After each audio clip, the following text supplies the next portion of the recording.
Good evening. This is our Monday night hangout.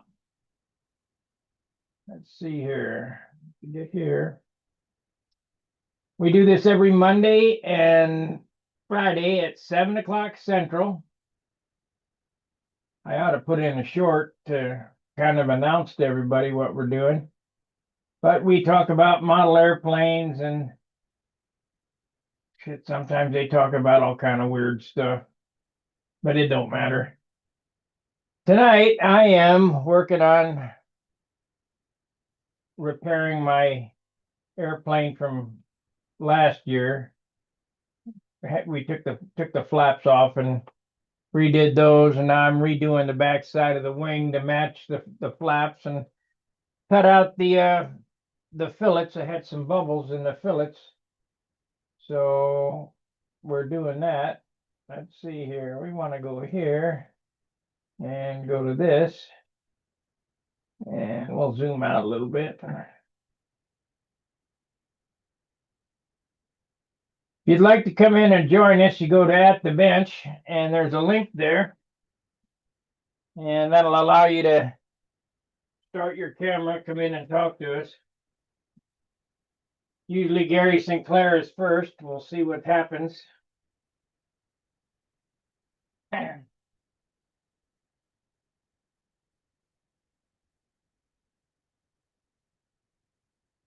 Getting predictable. I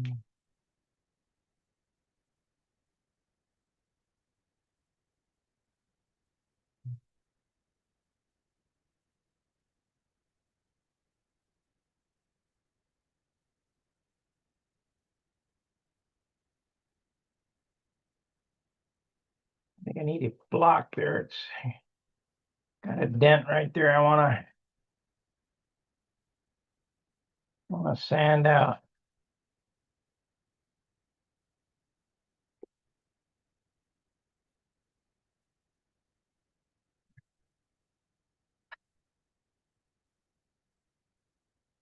So far, I haven't gained any weight with this repair, and that's all I worry about. Going to gain any weight.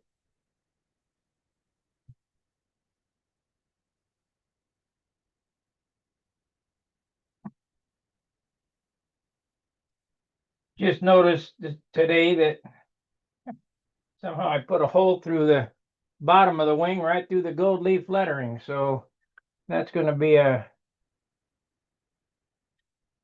quite the repair to fix that. But we'll get it.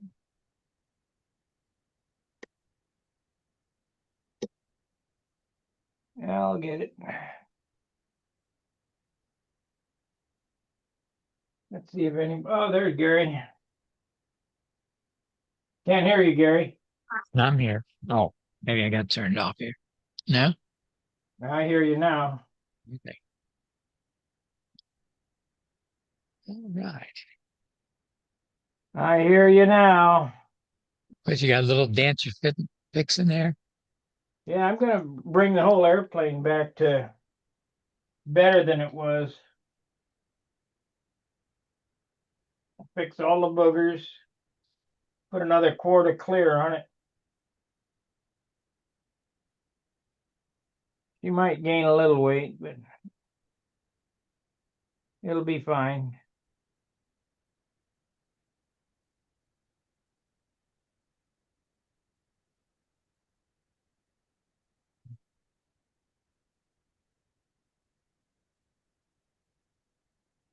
Did you go to the Nationals last year? No. Maybe it wasn't last year. I don't know. Oh, yeah. Last year, Don won the concourse. The year before that, the Monaco airplane won the concourse. And it was really good. It was really a super job. You know, normally I think Monaco looks cheap. It's just not up to the standard, but yeah. Perry, I think. I Yeah. can't remember the guy's name. but it was a really nice job.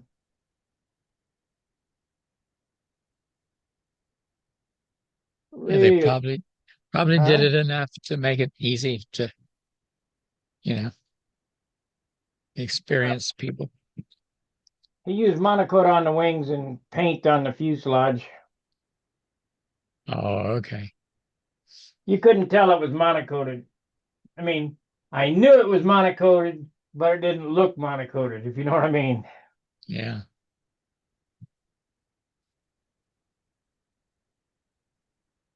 That's the kind of job you want.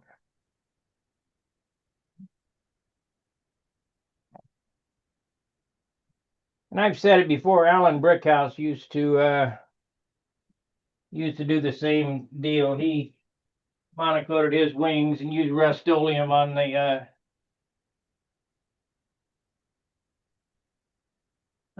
fuselage. They they weren't the greatest. Allen's weren't, but they were serviceable. They give him 15, 16 points.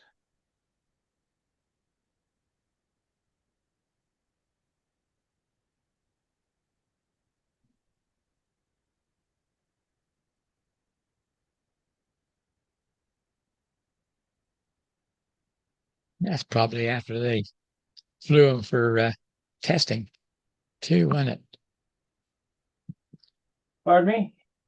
So that was probably after they flew a test flight or something too. No, Allen Mm. couldn't paint in his house. Yeah, but I mean, as far as your judging, they're still been flown before the Oh yeah, judge. they've been Yeah, flown. yeah. So,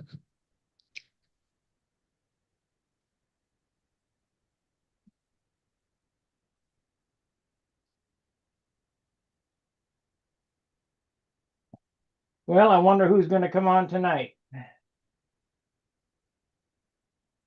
I don't know. I think I'm going to take these wheel pants. I'm going to redo the landing gear.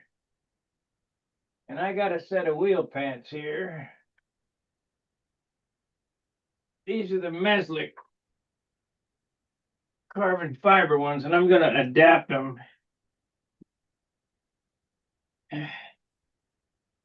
to to go on an airplane here. This one would be this side.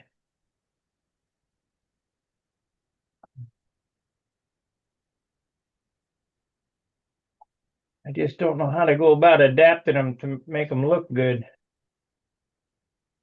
Steve, Hey, Steve, How you doing? I'm all right.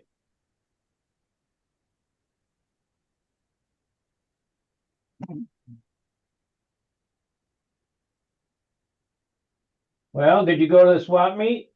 I did. And what was there? Yeah, I bought a big old RC plane, came with a radio and everything. And if you believe that, I got a bridge in Brooklyn to sell you. You didn't buy no damn RC. No, I didn't. I got a Robart meter, I know you don't use them, but incident meter, Yeah. because they don't make them anymore. So those are unobtainium. And that's about it. How much you pay for it? $10. If I'd have known that, I'd give you two. There's Dan Winship. There he is. Sort of. There's Dan. Oh, that's Dan Hi, guys. Stuff. I don't see Dan. He's in there somewhere. he said Yeah, hi. there he is. Gotta get this camera right.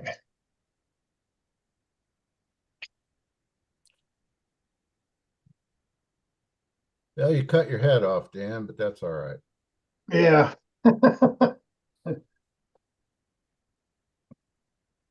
How you guys doing? All right. Good. Yeah, hanging in there. Looked like we were gonna have a good day to fly on Sunday, but didn't warm up as much as I thought it was going to, and it was a little more windy than I expected, so didn't go. Now it's gonna rain the next few days.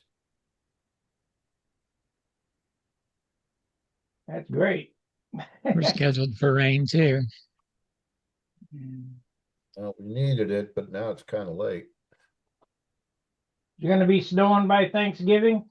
God, I hope not.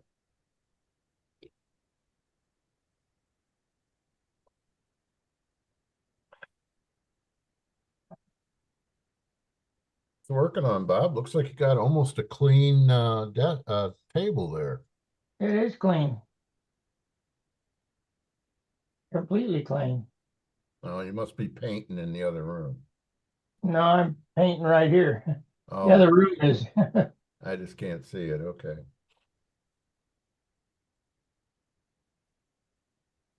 Let's see here. Oh, there we go.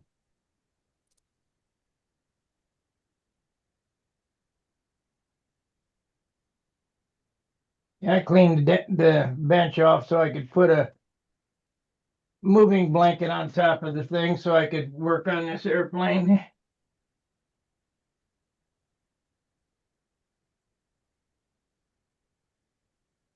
Yeah, Robert, haven't seen that bench in about 2 years.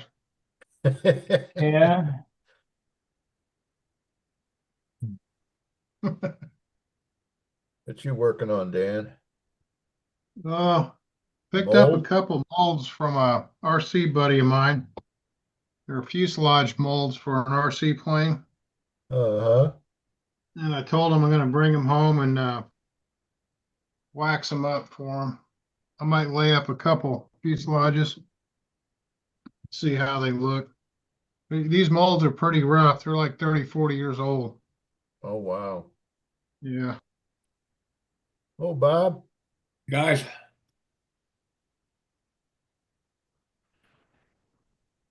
I haven't seen you in a while, Steve. Hi, Bob. Yeah. Had a tooth problem and extraction and Yeah, yeah. I got my Yeah. I got my line wrapper back from the other Steve. Oh, good, good. He's funny. You know, he didn't send the line wrapper back, but he was so he was so embarrassed, I guess, he didn't send it back on time. He sent me like a case of strings twice for my guitars. Oh. I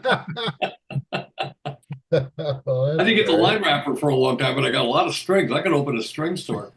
great. Oh, my. Pretty funny. He's a good guy. I guess fishing season's over. I don't know what he's gonna do now. Maybe he can get one of those airplanes finished. He's got 3 or 4 started. We'll do ice fishing. I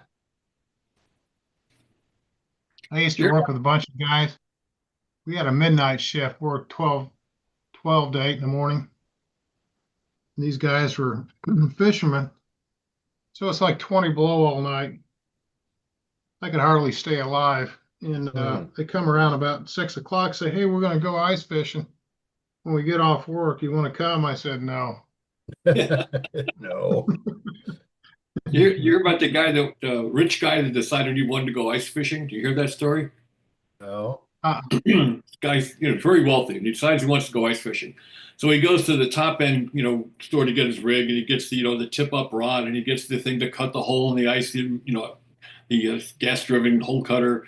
He gets a little shed. He gets the stove. He gets everything top drawer, best stuff you can buy. And he gets out on the lake and he cuts the hole and he starts fishing. And he's fishing for a while, nothing, not getting anything. And he sees a little kid come along with just a crate. He sits on the crate. He smashes a hole in the ice with a hammer. He takes a little twig and puts a string on it, and he starts pulling walleye pike out. And he starts stacking them up like cordwood. And the guy's not catching anything. So he goes over to finally, he can't take it anymore. He goes over to the kid. And he says, "Look, kid," he says, "I got the best stuff money can buy, and I'm not catching anything. And you're over here with this, it's a thrown together rig. How you doing it?" Kid goes, "Mm." He says, "What?" He says, "Mm." He says, "I can't understand you." The kid goes like this. He goes, You got to keep the worms warm.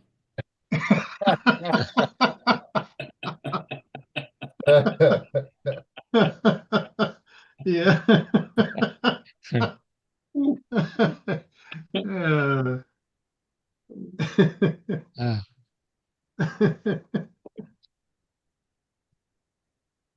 So, hey, Bob, did you get Mike's airplane straightened away for him? Yeah, we got the wing in. The wing dropped in probably as good as any wing I've ever put in an airplane. It just dropped right in. No That's problem. good. Yeah, it took me about 5 minutes to get it in and get it lined up. Of course, I never glue them until I go away, come back, check them, go away, come back, check them, just make sure the skew and everything is perfect. And it was. Yeah. So he's got the bottom block on now, and he'll have that thing all buttoned up in a couple of weeks. That's good.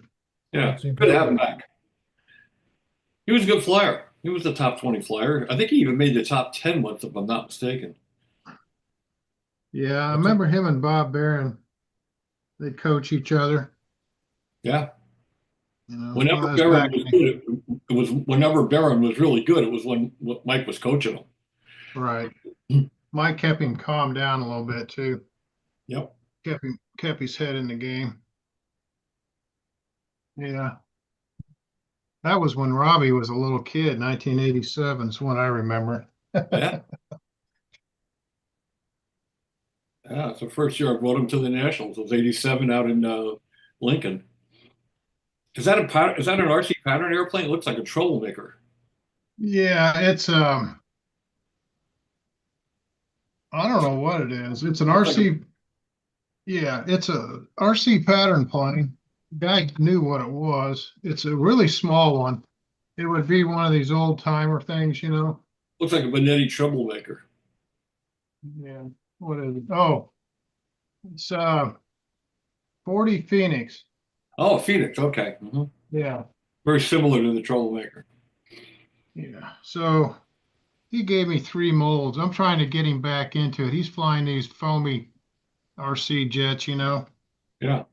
and he used to lay up a lot of glass, and he laid up all kinds of molds or stuff for turbine jets, and he's got these big jet molds, you know. Yeah. And all he's been doing is flying these foamy jets. And I said, Larry, let's get some of this stuff out and lay up something, and let's try building one of these things. Yeah. I brought these molds home. I'm going to wax them up. We're going to lay up a couple of these things, see if I can get him back into building a little bit. But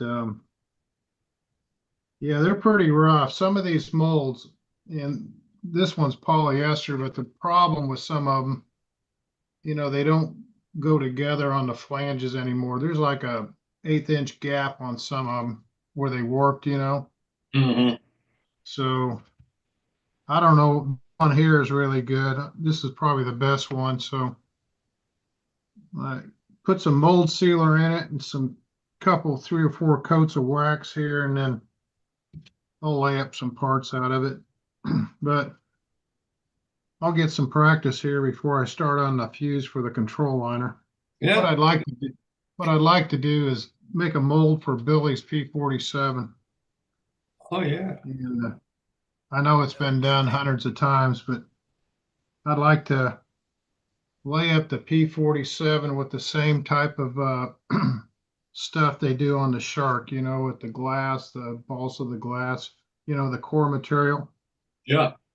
That fuselage is so big and round, it lends itself really well to something like that. Now, whether or not I can get it at 54 ounces like Billy did, probably not a chance, but it'd be neat to see how close I could get to it. Well, it depends if So, you have a helium dealer near you. what? A good helium dealer. Yeah, put some helium bladders in it. And Dan, that airplane's not 54, it's 53. Is it? Yeah, Okay. hard to believe, but it really is. Yeah.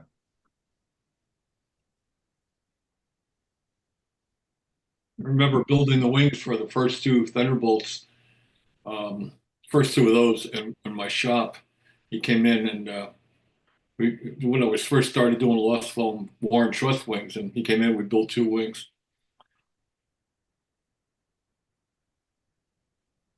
Yeah, that lost foam method, that's pretty much the cat's meow there. It's you get a straight wing, it's light, easy to go together. Takes the all the rigging and jigging, you know. A little labor intensive, but for me, part of the fun of the whole thing is building. So I Yeah, don't. I'm sure Sparky's the same way. I really don't count the time building as lost time. I count it as found time. Enjoying it. yeah. That's about as good as it gets with those fixtures. As long as you got a flat bench, you know, you're good. Well, that's the key. Yeah, you gotta have a flat bench. Set I the want to cradles pass on. this on today about, I use ATX as Prepsol. This is Duplicolor Prep Spray. Same thing. Yeah. Don't use it. Oh, No. It says cleans and degreases bare surfaces before painting. Well, I figured, okay, great. So I read the ingredients contains alcohols and aromatic hydrocarbons. Well, I sprayed it on the flat part of the wing and wiped it off, and it held up okay. But I sprayed this into the fillets to wipe them off, and it attacked them. So you can use it at your own peril. do you ever use the product called Final Clean? I haven't never used it, but it's all the same stuff. Prepsol, ATX. Prepsol is actually naphtha. Yeah. I'd have been better off using lighter fluid. You can use Windex too. I don't have any of that. The non-ammonia Windex works really well. Sparky, got a question for you. Okay. How in the heck do I find your store on Amazon? You go to the second post in the open forum. It's check out my store on Amazon. Just Yeah. go into it through Stunt Hangar? Through Stunt Hangar, Yeah. yeah. Okay. Of course, once you get there, you can bookmark it. Yeah, I was trying to get there through Amazon and you just can't get there from Can't here. now. I was going to order Convoluted. about 4 cans of that primer and try it. Of this Maybe tomorrow. U-Pole. Maybe tomorrow. Yeah, I have another kind of primer that I can't remember. Alfararo sent. Alfararo is the car painter, right, Bob? Yeah, he has an auto body shop up there in Millington, New Jersey. Yeah. Right. He turned me on to another kind of primer, but I don't remember the name of it. And it works okay. But this U-Pole stuff is $5 a can cheaper, dries a little faster, and sands a little easier. So I'm going with the U-Pole. Hold the can up so we can see it. Hang on, let's see here. We want to turn this on before somebody asks me. And spotlight this.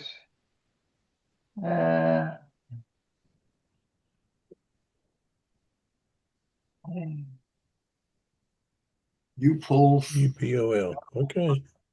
I spelled it right. Sandable primer. Yeah, that stuff works real good. You And know you how put they the- got 2K clear, you know, when you punch the bottom of the can and you shake it up and it mixes the ingredients. Yeah. I've used I that. wonder if they have catalyzed primer in a can where you just pop the bottom and make the primer catalyzed. Yeah, that's it. How much is that think- stuff, I Bob? think they have that in This a is primer. $25 a can. Ooh. Wow. It works Oh. good, but it's heavy. Hmm. You think they have that in a primer where you catalyze the primer?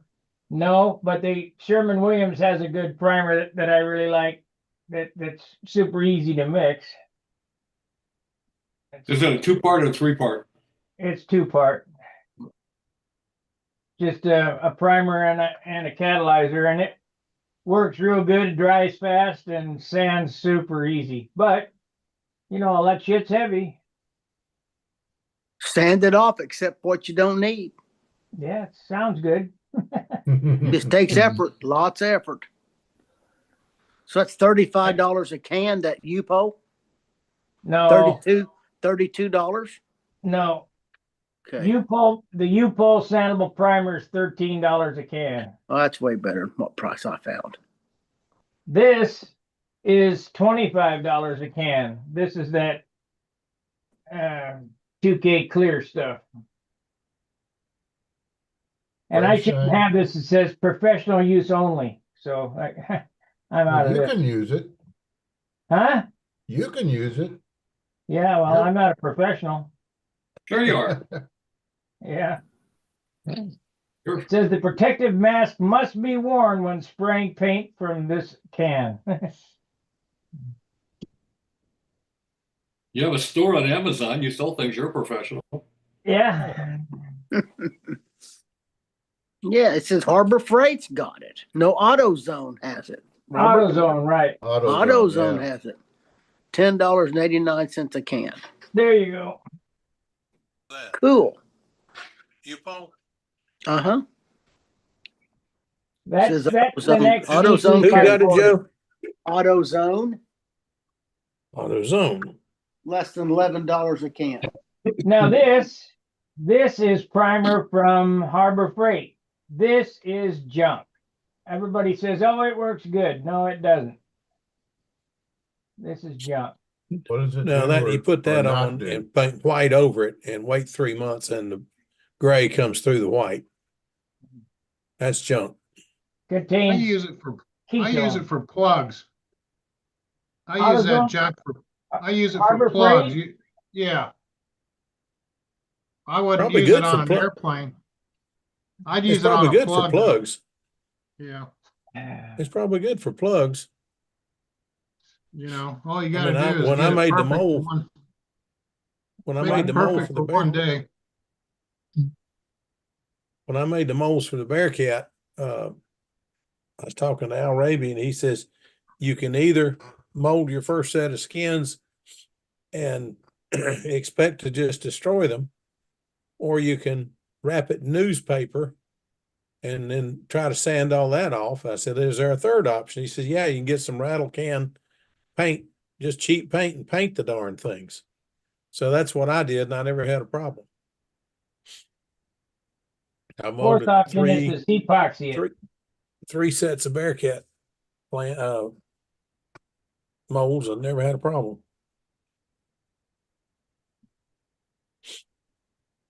Got some thunderstorms moving through here, St. Louis shortly. Is that Uh-oh. right? Yeah, I just heard the thunder.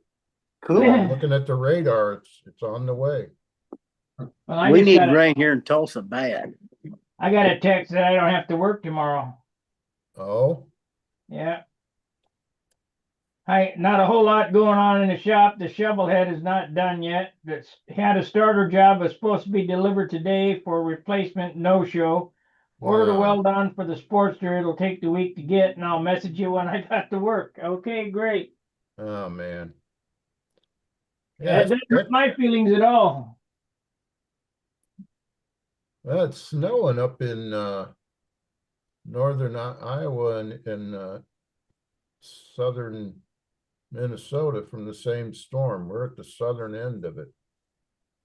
Don't be saying that nasty word. It's coming. There's a cold front coming. You just wait and see. It's supposed to be the coldest winter in a long time coming to us here in the Midwest. Is that what the Farmer's Almanac said? Yep. Yeah, I believe it. How the I hell was can the thinking- Farmer's Almanac be so correct? I don't know, but they are more often than not. Yeah. Ellie Mae and her late Ellie, no, Granny and her some kind of bug. Remember Beverly Hillbillies? Yeah. Yeah. She had a bug Yeah. of some sort told her the weather. I forget what it was. That was a Woolly it was worm. a woolly worm. Woolly Yeah, worm, was it? worms. Yeah. Yeah.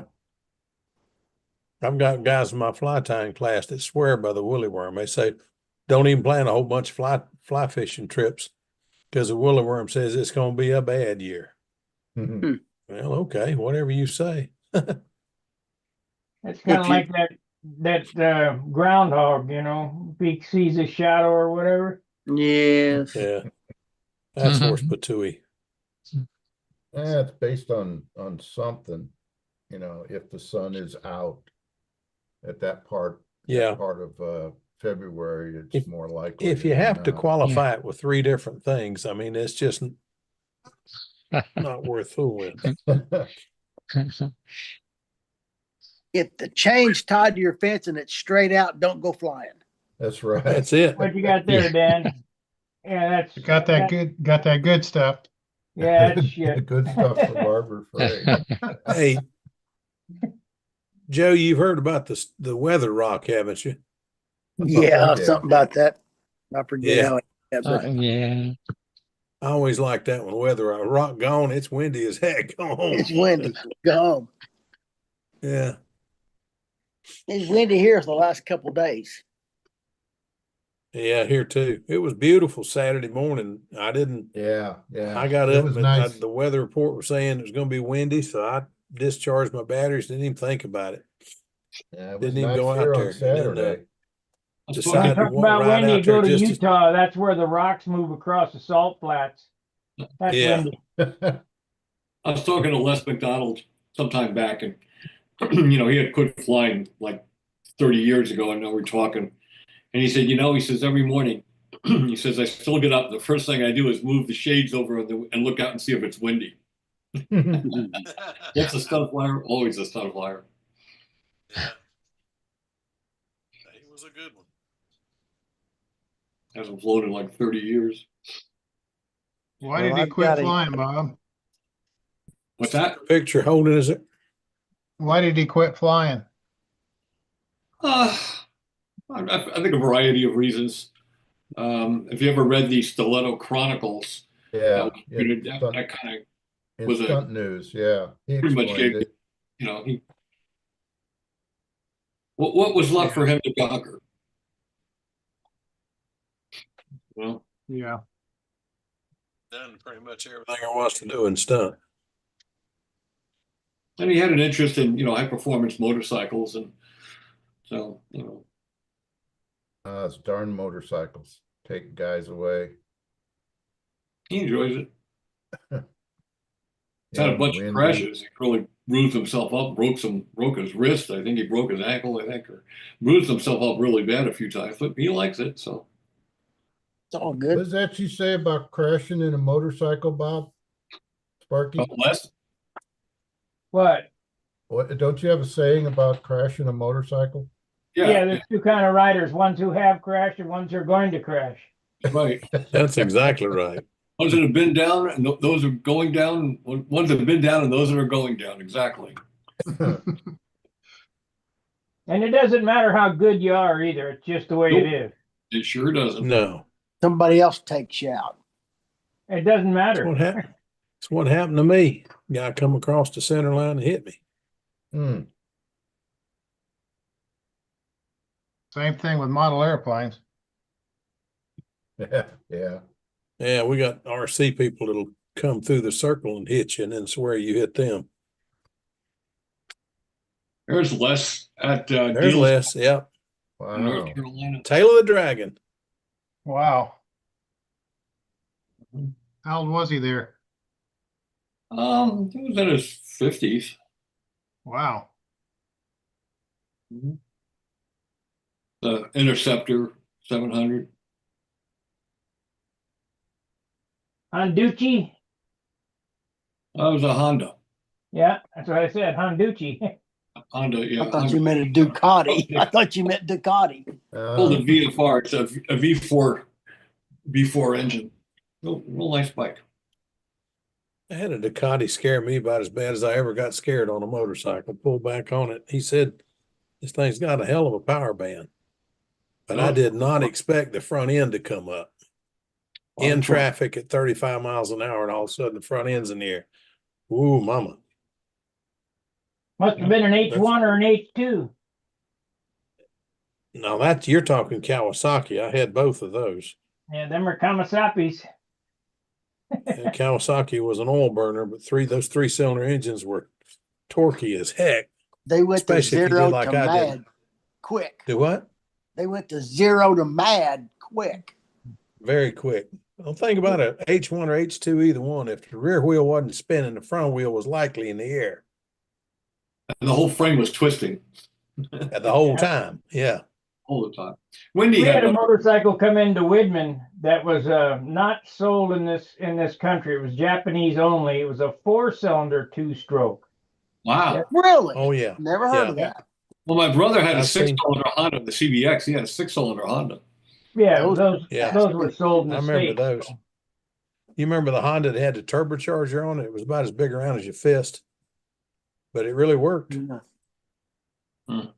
Well, that 4-stroke or 4-cylinder 2-stroke had 4 pipes that came out where the license plate normally is, right Mhm. underneath the seat. Come Wow. up through the frame, and it was really trick, but it sounded really strange. It sounded mean once you got it wound up. You ride right behind one here and him wind it up. It got mean in a hurry.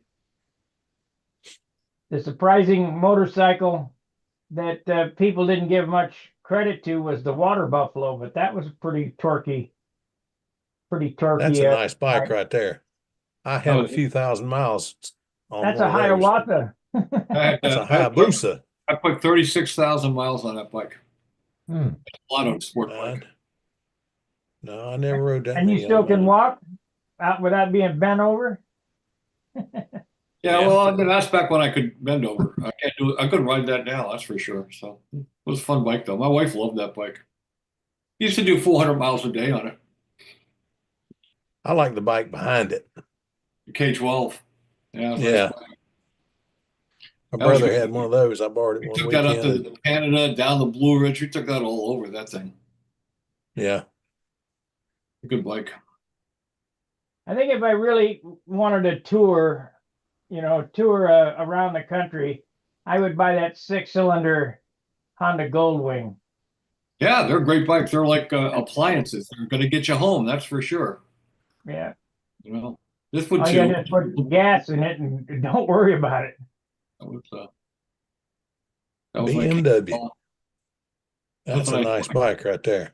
Yeah, handled like a sport bike. It had a 6-disc CD changer, electric windshield, heated grips, heated seat, reverse. It had reverse on it. Yeah. It was a great bike. A lot of Did fun. the reverse work with the starter or was it geared? It worked with the starter. It was a good bike. What kind of motorcycle is that, Bob? It was a BMW K12 LT Custom. BMW. Yeah. BMW. You know what BMW stands for? It stands for Bring My Wallet. Bunch of money wasted. Every 2 months when you needed gas in it, bring lots of money. Well, I'll tell you. Well, I don't know about the motorcycles because my brother's owned several, but I never have.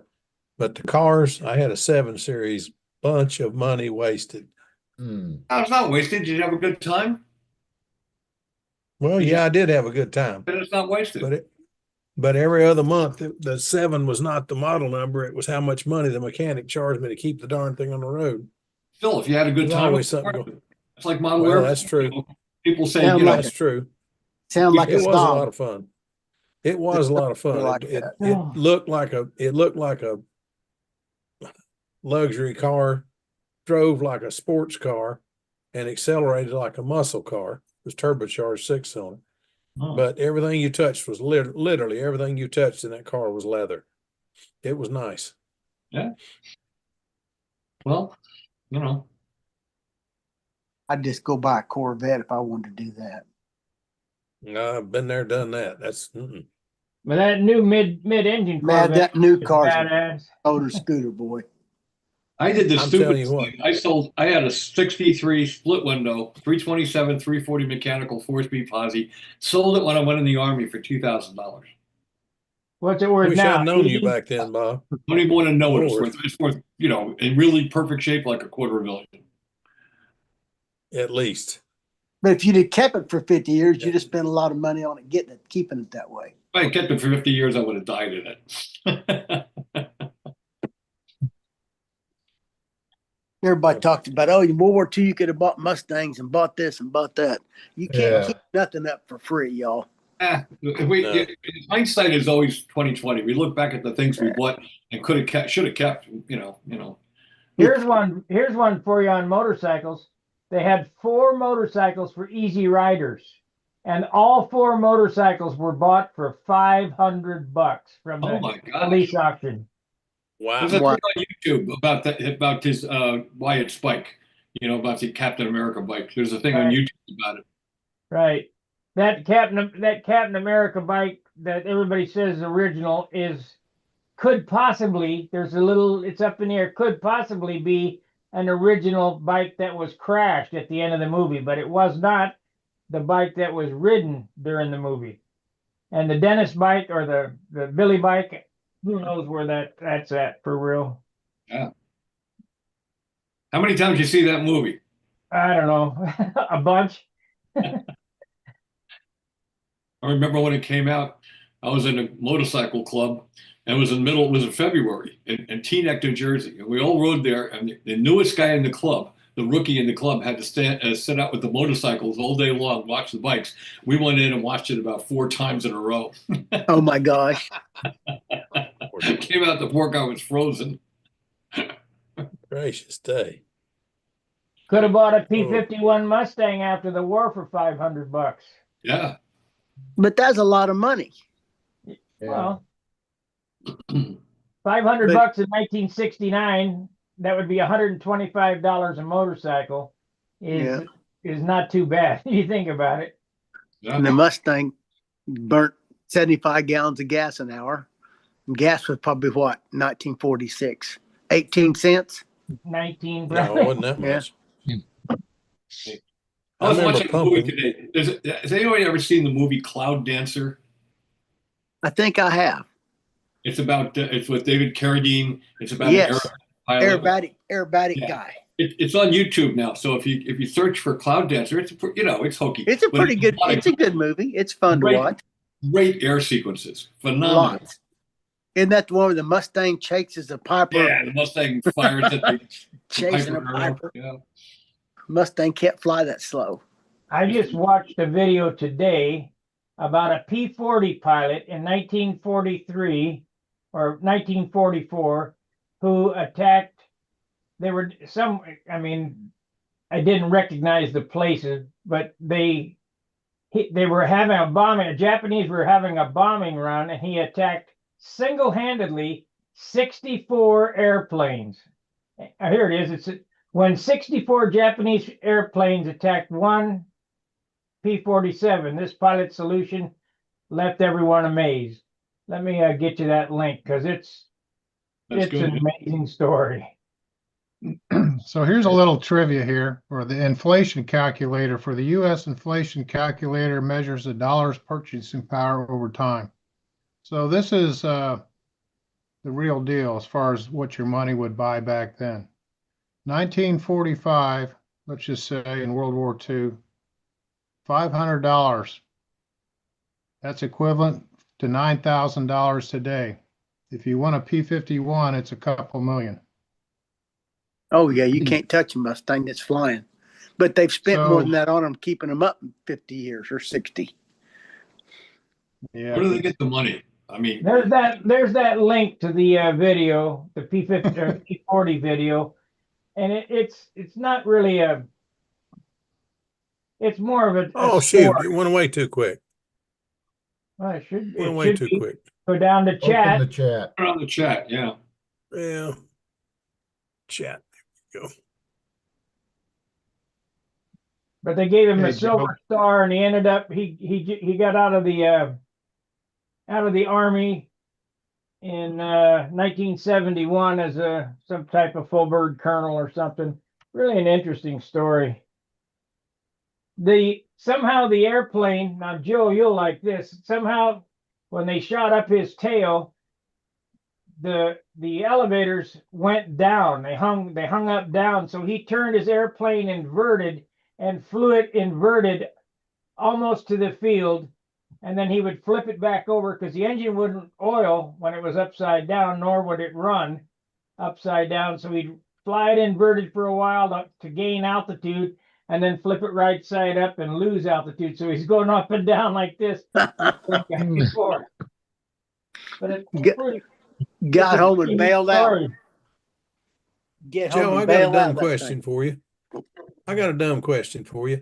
How do you check the oil in a chipmunk? Because I mean, you're going to have the pistons are going to be full of oil. No, they're not. Well, they can be, but the oil, it's a dry sump engine, so there's no oil tank on it. There's an oil tank Oh, that's oil below sump. the bottom of the engine, so Okay, oil it's oil doesn't run sump. in. That's right. Yeah, And then okay. the whatever oil's in the engine can run down to the rings and by the rings, and if the valve's open, it'll run out the valve into the intake or exhaust and run out on the floor. It might it have a does- Make a couple bunch of oil smoke. in the cylinders. There can be a little. It doesn't hurt to pull them through just to make sure the valves get open, so some of it can get out. But if the valves are closed, that one could have oil in it. But if there's a valve even cracked open, whatever leaked by the rings and ring out the intake, and the intake's got a drain on it, and the exhaust drains out. It's basically like a Harley. If it ain't leaking, you're out. It lives at the oil pan. Hey, Okay. Joe, Uh-huh. Sparky sent me this link where they're building a P-47 out of a crate in the field, and it comes in pieces, you know. Mm-hmm. So the crate is utilized to build this airplane, to jig it up and everything. It gets to this point where they don't have a torque wrench, and they said the way to do it when you bolt the wings on the airplane is an 8-inch wrench with a 2-finger pull. So you have your wrench here, you put 2 fingers on it and you pull as far as you can or as tight as you can, and that'll give you the proper torque. Can you imagine getting in a P-47 and looking down to your crew chief and say, hey, did you remember to do the 2-finger torque test on the wing bolts? And was it a 110-pound guy or 180-pound guy? Then he would give you the one. Yeah. He would give you the 1-finger signal. Then You need to Yeah. you need to get that link from Sparky or look it up because it's a good video. When I've seen that video that they take it out of the crate Have and you? use the crate to prop up stuff and Then Yeah, you dig a yeah. hole in Sit the on ground this so and- the landing gear will pump clear. the gear out of it. Yep. They did what they had to do. Those, there was a lot of ideas in World War II. It's amazing the stuff they come up with. And not all of them are good ideas, but aviation advanced unbelievably quick in 4 years. Yeah. Unbelievably quick. Like that guy that his Mustang was faster than any of the others. And they couldn't figure out why, but they couldn't figure out where all the Colonel's bourbon was going. I don't know if that's true or not. That may be a I don't know if it is or not. That's that Probably. one I'd like to know, What's but I don't amazing know. about those World War II guys is they did so much with nothing. They did. That's true. The mechanics in World War II were kind of unsung heroes, in my opinion. I think so too. Some of the stories you hear about the mechanics keeping those planes flying, gracious day. And some of the stories I heard about how much oil some of those planes burnt on a mission and they kept flying them. I mean, good gracious. I don't know. Mm. You can probably Google it. I don't think there's very many Merlin engines run 250 hours between change outs and military usage, if they even No, lasted. I that. doubt it. I doubt it. They didn't worry about trying to make them last 1,000 hours. That wasn't the program. No. Be fast and win. Yes, that's right. Don't get shot. That the radiator's sized for a certain amount of BTUs, and I'm sure that I know a Mustang can make more power than the radiator can cool down low. Oh yeah. long-term. Oh yeah. Well, they're not running as much boost as they can either. I mean, they could really boost them. They'd pull 61 inches, then they had a gate they could go through to get war emergency for so long. I don't know all Emergency power, yeah. the technical stuff on that, but if they broke the gate, the engine had to come out or something. But somebody shooting in my tail, man, I'm pushing that sucker up to it. Don't go no farther. Put my foot on it. Mean that. Want all the giddy up I can go. If you want to watch an interesting story, look at that P-40 story. and Yeah. it's more story than a video. Anybody ever watch any of the Kermit Weeks videos? Oh yeah, I Few do. of them. I watch them. You start talking Pretty about him, cool. I started watching a few of them. Really cool stuff. He quite Especially He's a that he's a Grumman- remarkable guy too. What's that? Oh got yeah, all kind of old junk. he's like a fighter pilot. You know, he's very arrogant, but you know, in his own way. But what the old saying, you want a fighter pilot to be arrogant. You know. Yeah. He's pretty good dude. Yeah, he's great. I love him. Mike Patey, do you Grumman duck. follow You gotta him, be Bob? a brave guy to get in that Grumman duck and fly it. I'd rather You fly follow that Mike duck than Patey, some of that Bob? World War One stuff. What's that? Do you follow Mike Patey? No. Yeah, look That him boy. up. They landed an airplane in Dubai on top of a building, on the tallest building in the world. On a Wow. helicopter thing. Yeah, pad. Yeah. They did a stall Must be airplane low. on a helicopter pad. They went up the building like Mm. this and then landed right on top of it. Wow. I watch a lot of Jimmy's World too. He's pretty That fun. boy's a mess. Got to have the Elvis bus. He's a lot smarter than he makes out, though. I mean, Oh, I promise you, that boy ain't no dumbered. yeah, pretty funny. Anybody Was that building your- anything? Yeah, I'm trying to finish that darn humongous. If I can get, I'm all blue from painting, but I'll get there eventually. I should have had it finished, but I got sick this weekend. Couldn't do anything for a couple of days. I'm Oh, building a Carl Goldberg Vector.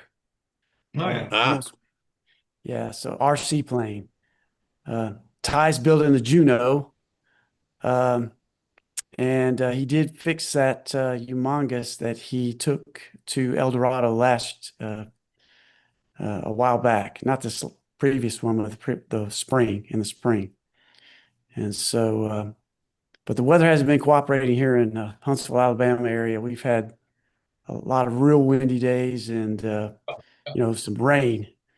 But I've got a story for you. You guys are going to laugh. You may have done it, but I have a Flight Streak Junior.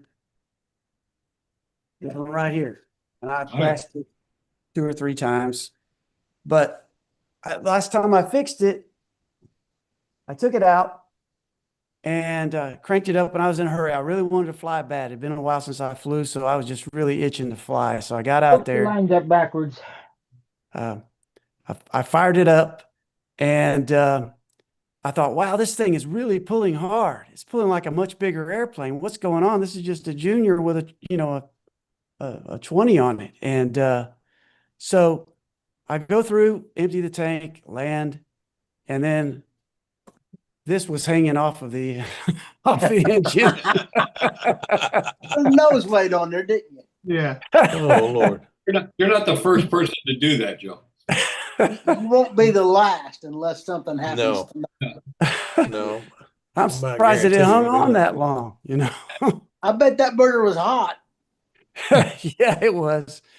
At least the plug. The plug stayed lit. Yeah. Yeah, that's right. The plug stayed lit.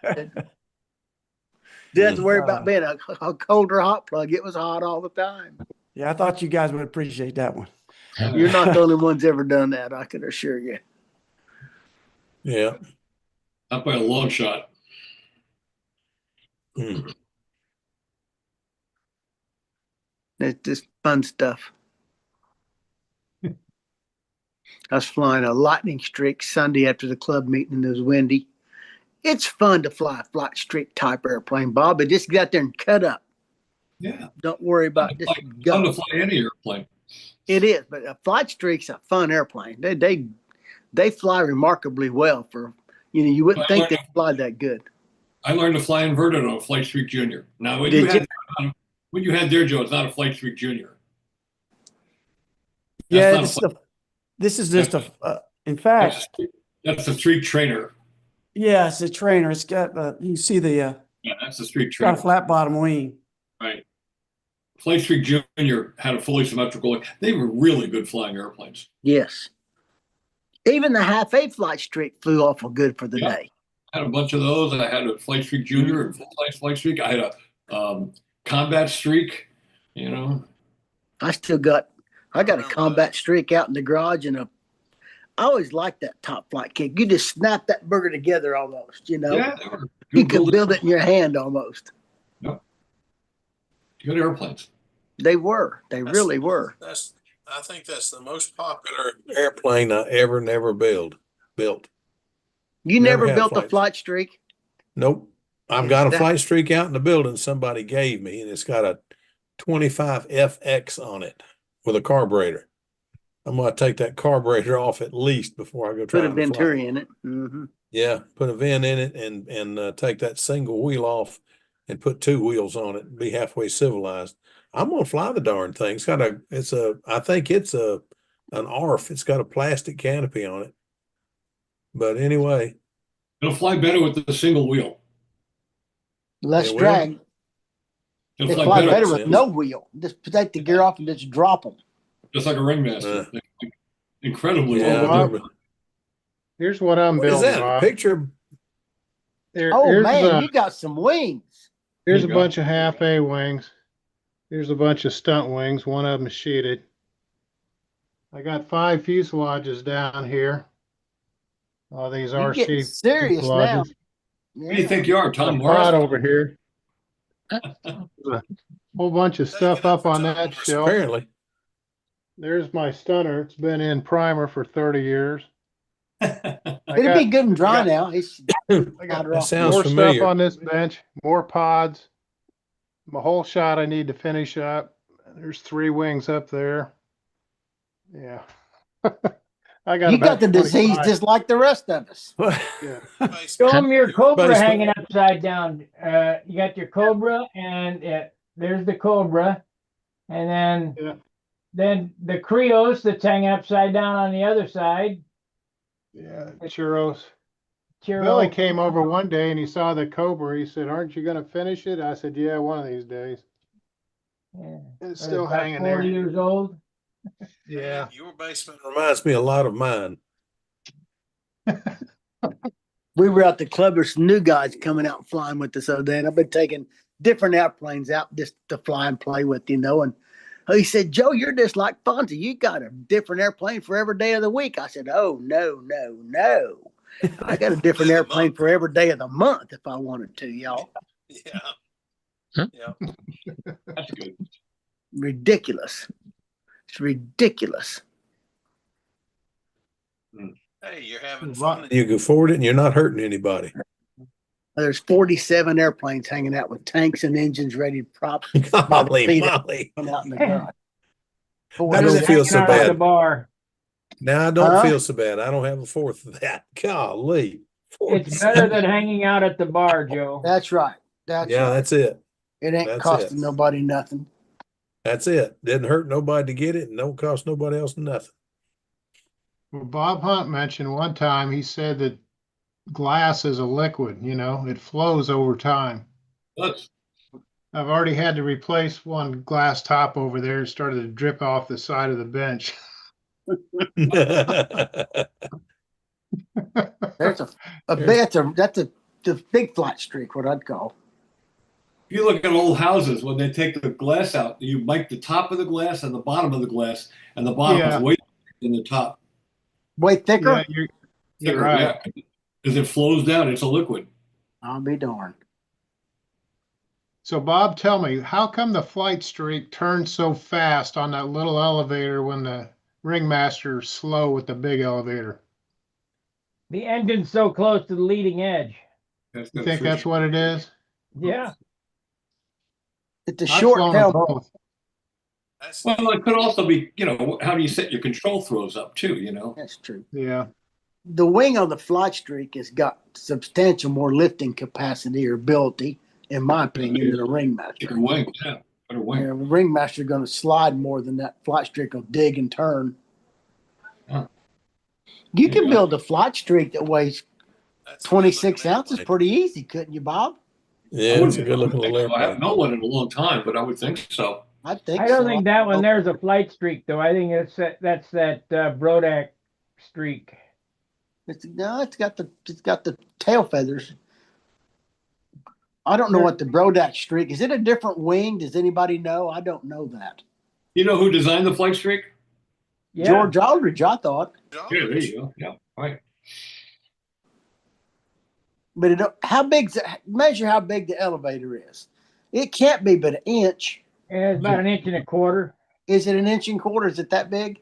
I think so. We I'm built them just as kids. guessing. That was my favorite airplane when I was a child. I just Did you thought ever- it flew better than the Goldbergs and the Ringmasters. Did you ever do What a is it, super Joe? light streak? Inch and a quarter. Inch and a quarter. Robert was right. And up. So this little one here, well, I can't use that one because I broke the tail, and that may not be exactly the same. But 'Cause I Bob, replaced it. When you were in Texas, did you ever go down to I know you went to see George Aldrich. I mean, anyway, did you ever go to George Aldrich's house? Me? Yeah. Well, yeah, well, I shot a video at George's house over 2 Oh, I days. didn't know that. It's on my When I was channel. down there, I said, George, why you want to live way out here in the middle of nowhere? Because you don't fly anymore. And I said, I just did not figure you for living way out here in the middle of nowhere. And he picks up this bag. It's all I saw was a rag. And he says, come here. And he walked to the back door and he stepped about 2 steps out the back door. And he starts shooting at this target that's down about 60 yards away with a 44 Magnum. He says, I can't do that in the city. can't do I that. said, may I try that? So he put 4 or 5 rounds in the thing, handed it to me. I'm telling you what, that was a sweet shooting gun. He says, where the heck did you learn to shoot like that? You live in this city. I grew up in the country shooting rats at the chicken house. I'm serious. They people have ragged me all my life, but how'd you learn to shoot like that? But my uncle used to give me he'd hand me a 22 pump rifle and 4 bullets and tell me to go bring him back at least 3 rats. Well, being the larcenous kid that I was, I went and got a handful of chicken feed, put down 3 piles of chicken feed, got back over here behind a rock, waited for 3 rats to come out, and I killed 3 rats. I went through the 3 rats and put the 3 rats in the burlap bag, went to the front door and handed him the gun, handed him the sack, handed him 2 bullets. He said, what the heck? So my Aunt Marie told him, well, the deal was 3 rats. He got them. So anyway. George's place was really interesting. It had those chroming tanks and everything in there. I don't think that was real healthy, though, to be hanging around in there with those I'm chroming. sure. No, I don't think it'd be real healthy. It was That'd be terrible. Terrible hard that on your stuff- lung. the fumes on that stuff was nasty. Marky, did I send you that video to put up? I don't know if I sent you that one or not. It's George Aldrich, the father of modern stunt. I like think an- it's on my channel. Let me look here. It's a visit with George. I think it was an interesting, we went through his scrapbook and he narrated all the pictures we were looking at. It was pretty good. He was a very interesting man. He told me the story. I'm sure he's told this story a million times about designing the pattern. He's the guy that designed basically the pattern we're using today. In 1957, they designed it. They were commissioned. He was commissioned by AMA to design the pattern. And he and Ross McMullen, a buddy of his, went out to do it. And he did it very logically. Most of the maneuvers cancel and line twists and everything, which is pretty smart, very smart. And at the end of it, he said to McMullen, he said, we got to put some kind of value on the corners. How tight are these things turning? We got to put that in the rules. And they were like, 17 years old or something at the time, 18. And McMullen said, well, it looks like it's turning about a 5-foot radius to me. And that's where that came from. That's where it came from. I'll be darned. Yes, you did send know that to that. me. I've got it marked as sanding with a short from George Aldrich. So maybe I only did a short video on it. It's only 32 minutes long. Yeah, that's like a 2-hour video or something, or hour and 3/4 or something. Send it to me again, please. 'Cause I got one from Al. I got one for we did at Al Raby's house too, called Al Raby Scale Stunt Genius. I didn't get that one. I'll get. I saw that one. Yeah, that was a good one too. But let me I see. still laugh about that story about Al Ray at the Worlds, Bob. Which one was that? There was a couple of stories about El Rey with the Wills. One you told me on the phone the other day. Every not day I telling think that one. about that and laugh. I'm not telling that one here. You talk about Oh. how tight airplanes will turn. It's one of my trimming things I do when I get set up and flying. And I think I'm close. I'll fly down and get, 3 foot off the ground and really hoss it. Bam, turn it, and go back and get a quarter lap and do it again to see if the turns look the same going around the corner. Yeah. There's not very many airplanes that'll do that. 18 feet, probably about as good as they'll do it. You can't get over in 10 feet. It's impossible. They just won't do 10 feet. They can turn pretty good, and they'll get where they're sliding and struggling, when you lean on them so hard. I'll tell you what, there's that thrust vectoring. That's not over with yet. Now, I think you may be right about that. It's that thing probably turned as hard as anything I've ever seen. Let me make you big, Bob. yeah. I think we just scratched the surface on that, I'm afraid. You ever flown one? I've flown a couple of them. I've watched them fly, but I didn't get to fly it. Pretty interesting stuff. Uh, I saw him fly that one that he crashed, and I'm telling you what, that turned about as hard as anything I've ever seen turn. It just, whoa. He had a genuine corner with that airplane. Yeah, and he had the vector thrust really, a little closer to the balance point in that airplane twin. But the further you get it away from the balance point, the more effective it is. I agree.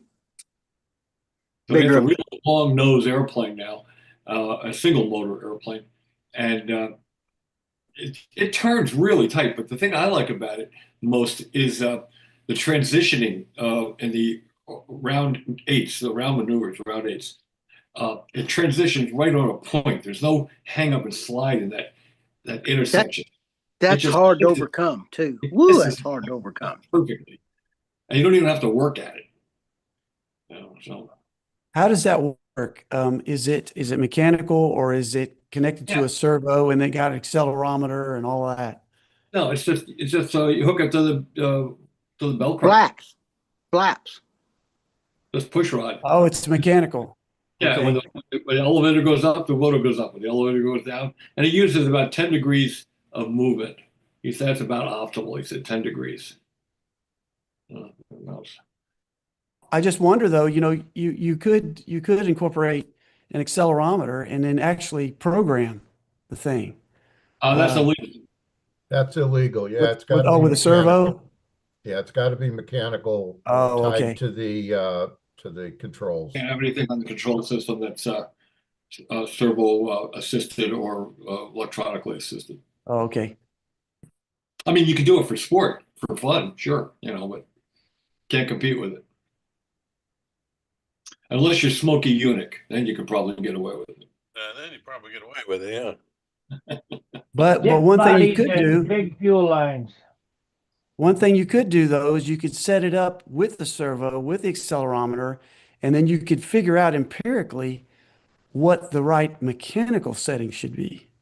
But you can also do that by adjusting the throw over 2 or 3 flights. Yeah, keep if it's seeing easy a to thumb- do, that's the way to do it for sure. Yeah. Yeah. Sparky, I you keep know where seeing Eunuch hid his gas tank, don't you? Fuel Yeah. line. Yeah, fuel line, and he dipped bodies. I keep seeing a thumbs down in the corner. Do you guys see that?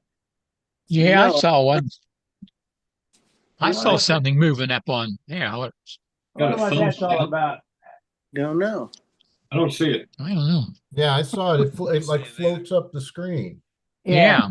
and it looked like a thumbs up to me. Yeah, I I don't thought know I if saw if it thumbs happens- up earlier. Maybe it Make that happens when big. somebody does a thumbs up. Okay. There's Yeah. his book right there. There you go. Big, thick book. He was a bomber, B-17 pilot in World War II. No, he was a B-17 mechanic. Oh, he says he flew it in this book. He may have, he was a mechanic. Huh. Back then, you could do that kind of stuff. Today, I don't think you get away with it.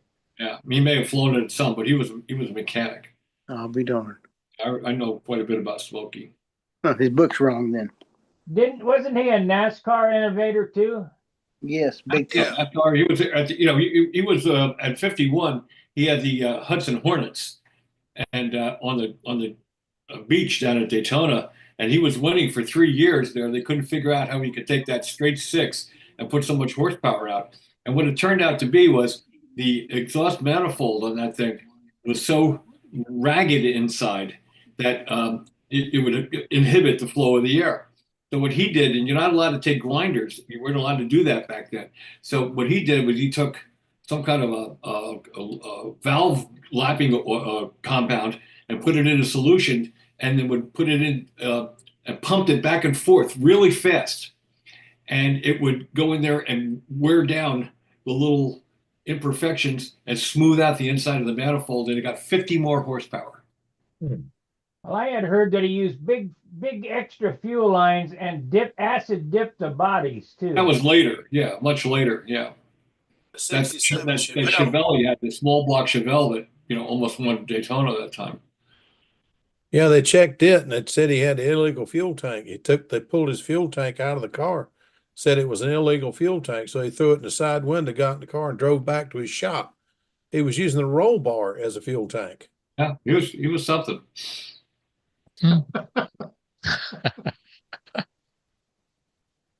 So to answer your question, Joe, yeah, you can do that if you use Smokey's philosophy, Win at any cost, yeah. But I don't see a reason for it. You can actually right now with electric, you can get 4 flights of a minute 20 seconds, makes up a 5-minute flight nominally. You can get 4 flights of one battery, and if you can obviously you can adjust handle settings, you can adjust pitch, where you want the balance point, get the wings level. It's easy to get airplanes trimmed much quicker, and you can do the same thing with this vector thrust unit. Adjust it and make marks where you have the adjustment and find out which one works best and just leave it there. But he said 10 degrees is about optimal, either direction. Okay. He probably knows because he's been playing with this for a while now. And he is yeah. a smart cookie. Yeah. He's an engineer. Well, I'm just curious because they've gone with these simulators for RCs. I mean, they're extremely high fidelity. I'm just curious, has anybody tried to do that with control line What's that? simulators? Where you, of course, What's his name? Doesn't Sam has one, right? I do not know. Sam Lunke, he had one on here one night. He was showing it to us. Yeah, Probably there's a CL sim or something, but it doesn't tie in with any kind of control. Yeah, You of course. control it from the He was keyboard. Of course, doing the whole pattern. the goal wouldn't be to train. The goal would be to look for optimal performance for the airplane. And so, you'd have all the variables that you would have for, those RC simulators, except you're not controlling it. And so I'm just curious if anybody's ever done that. I would have thought that one of the aerospace engineering type guys would have done that. No, all I've ever done The is only bus one I know balsa. of is Sam. Sam's done it. I think there might have been somebody in Europe that's done it too. I'm not sure. Just remember this: there's nothing new. That's true. I've got a little tripod out in the garage that you run a set of lines to the bottom bell crank, and the bottom bell crank pushes up to the top bell crank and turns that bell crank, and it pivots. You can stand outside the chair with the handle and lay on your belly and take off and fly the airplane in the air. Now, I don't know how you'd turn upside down, because as you go up, that bell crank's not going to go over the top. It's only going to go up just, the bell crank just does this. So if you go too high, it's going to take your up away from you. I know exactly what you're talking about, only because Ty gave me a whole bunch of these really old magazines, and that device was in one of those magazines. It probably was. I got from the device. 1950s, and I've this is got the the oldest device. one. This is the oldest one he gave me. This is from 1950. That's Betty Skelton right there. Skelton, yeah, the little sticker. Yeah, there's somebody made a model of her plane, and there's a big article in here about it. in 1950, they had a toy called You Fly It, and you landed on an aircraft carrier.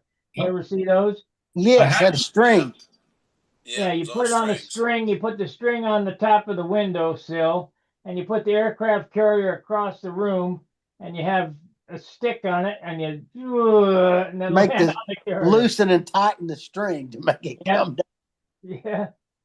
That's pretty cool. Yep. I read an article in one of those 1950 magazines, and you would have swore it was written today. It was an editorial on it talking about the land development encroaching on their flying sites. Uh-huh. And obviously back then it was free flight, but you know, these after the war they were building all these neighborhoods and everything was expanding.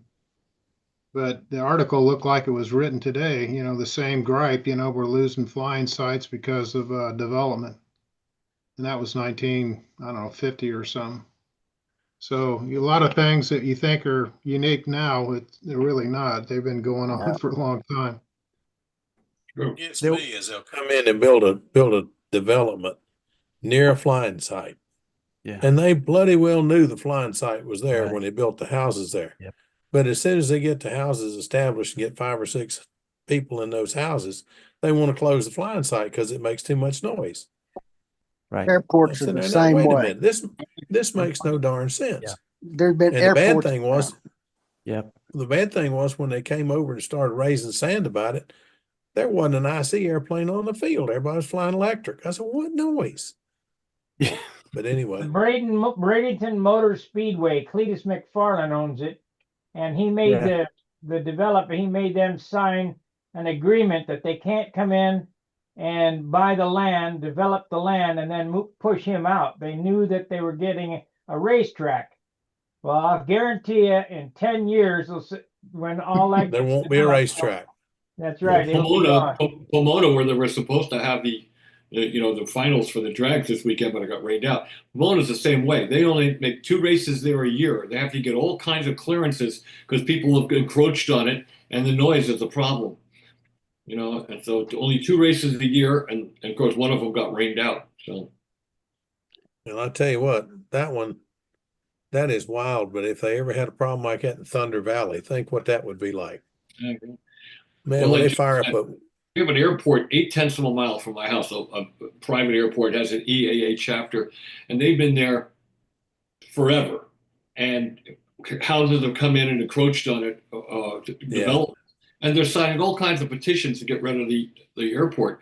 But the Lehigh Valley Airport Commission purchased it and made it an emergency field, apparently. So now they can't do anything about it. It's saved. That's good. Fortunately. That's the full scale aviation. That's been the story.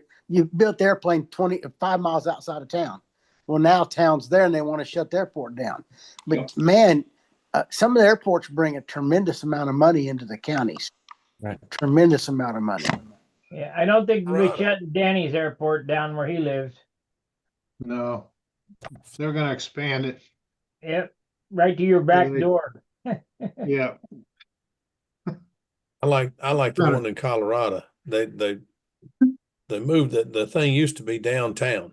Yeah. When you go into Denver, you Right. drive under the airport, the runway, and they moved it 25 miles outside town. Now the town has built to the airport and beyond it.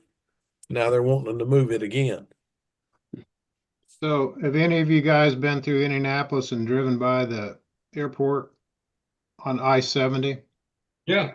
20 times. Yeah. So Yeah. you'll but get to not a this year. point, you'll get to a point where I-70 dips down.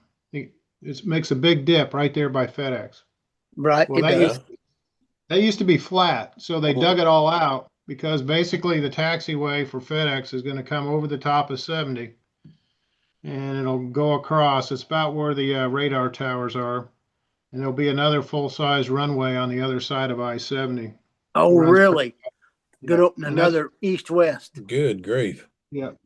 So that's why it dips down. It used to be flat. They just dug it all out. And I think they're probably behind. I think 10 years ago they said it should have happened, you know, about now, but I don't know if they're waiting on more money or it'll Have happen. they I mean, moved the orange cones yet? My dad said they died. Yes. My dad said Yeah. I took him to the Nats one year. And I think that was about 2007, the first time, or whatever, somewhere in there. And when he came back 5 years later, he said they haven't done any work here. They just moved the cones a little bit. Yeah. They put them out, and pick them up. Hey, Danny, You how know, far do Yeah. you live? How far do you live from Jim Barnholt? Well, I think Sparky's been to his house and he's been to my house. I think he lives probably 2 about what, miles. 7 minutes, right?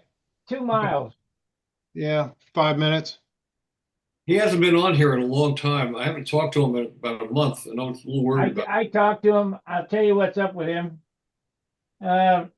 He had an accident and he broke his neck and he spent time in the hospital. Now he's confined to a wheelchair, and he watches this the best he can, but I He's mean, had terrible luck. yeah. Oh, darn. Yeah. In 2015, he fell in his motel in the bathtub, and he broke something. He was in the hospital there for a while. Then he has that shark foot where he had the bones in his foot disintegrate and poke right through his foot, and Oh my goodness. he's had all Yeah. kinds of problems. Yeah, in 2015, he got a hematoma. Hematoma. Okay. Yeah, it was big. Yeah. And I need to look him up, Yeah. I never talked to him a whole lot, I He's a see him good at the guy. field. Yeah, he's a good guy. He's Really real good. close to you, Great Dan. guy. Have any of you talked to Walter Ullman lately? No. No, I tried to call Walt and I couldn't get him. He called me. Mr. Lonky coming in. Clint Ulbertson said he talked to him just recently, so I think he's okay. I talked Danny, to I him. think he He lives in called- that same town as you. You go to the end of about the middle of the airport and make a left, and he's off in that community there, real close to your Yeah. house. Yeah, I think I know where he's at. I'll look him up. I'll stop Tell by him and we're all call him for thinking of him. something. Yeah. Yeah, He's got a caregiver, so if you want, I can give you his phone number. yeah, I'll call you later tomorrow or something. I'll get it from you. All right. And then, Want me to put it on the chat for you guys or not? Well, you can if you want.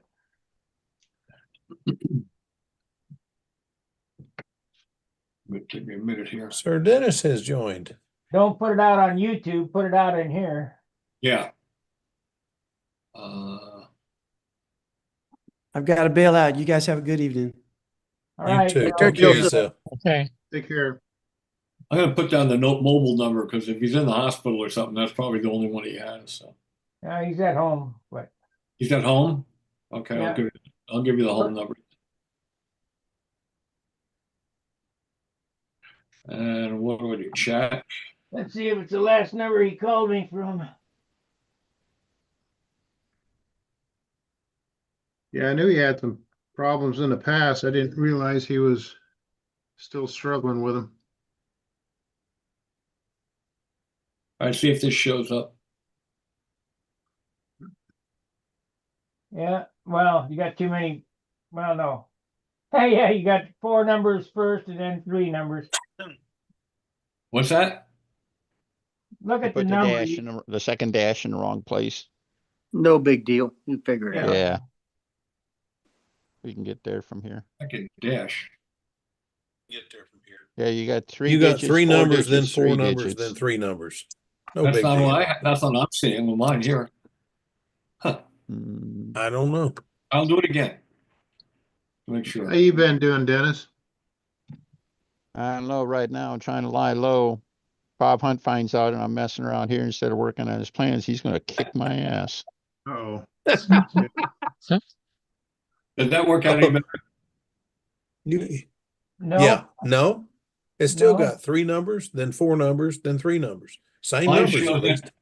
Mine shows it just perfect. I don't know what's going on. I don't know. Don't worry Don't about worry it. We about figured it. Don't worry If about we it. can't figure that out, we don't need to call him anyway. Too dumb to figure out a phone number. You don't need to be calling Jim anyway. Hmm. Hmm. Not the number I have, but Let's see here. That I have his mobile number too. I'll get that. Hold on. See if that does the same thing. Chat.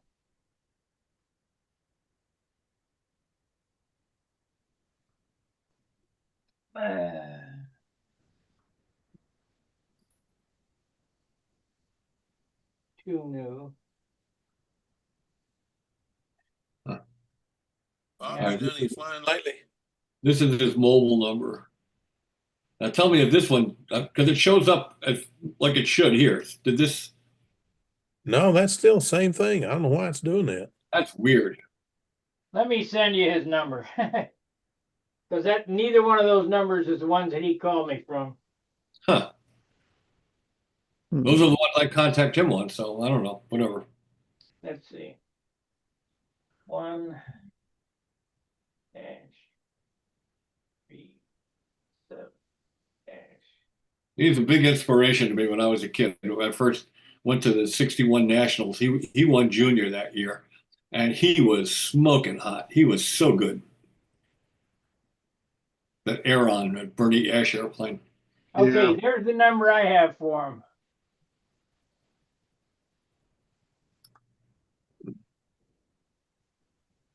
Yeah, I think you posted a picture of him, Bob, when he was younger, probably with the air on. And didn't even Yeah, that's the recognize same it. number I put up just a minute ago, isn't it? Oh, I'll show you what you put up here. You put this up right here. Copy. It paste. So we had 4 numbers for him. Huh? No, Well, that that number you just put up is what I have as a mobile number, right. Okay. so that'll work. 4. You know what, Bob? I think there's something else goofy here. The number that Sparky just put up is 3854751. The last number you put up was 4751-385. I know there's So put something the happened when I pasted it in. It's changed twice now. yeah, I've never seen. I have no idea why it's doing that, I don't know why but it's doing it I've never seen anything quite like that. Yeah. on my chat thing, it comes up just like I put it in, you know. Mm-hmm.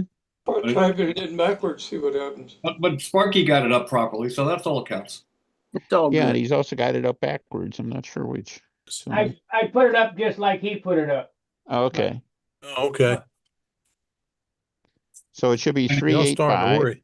Don't say it out Yes. loud. We're on. Yeah, don't say it out loud. Y'all starting to worry me. All right. Yeah, well, sure it is. It'd be good to cheer him up. Yeah. Yeah.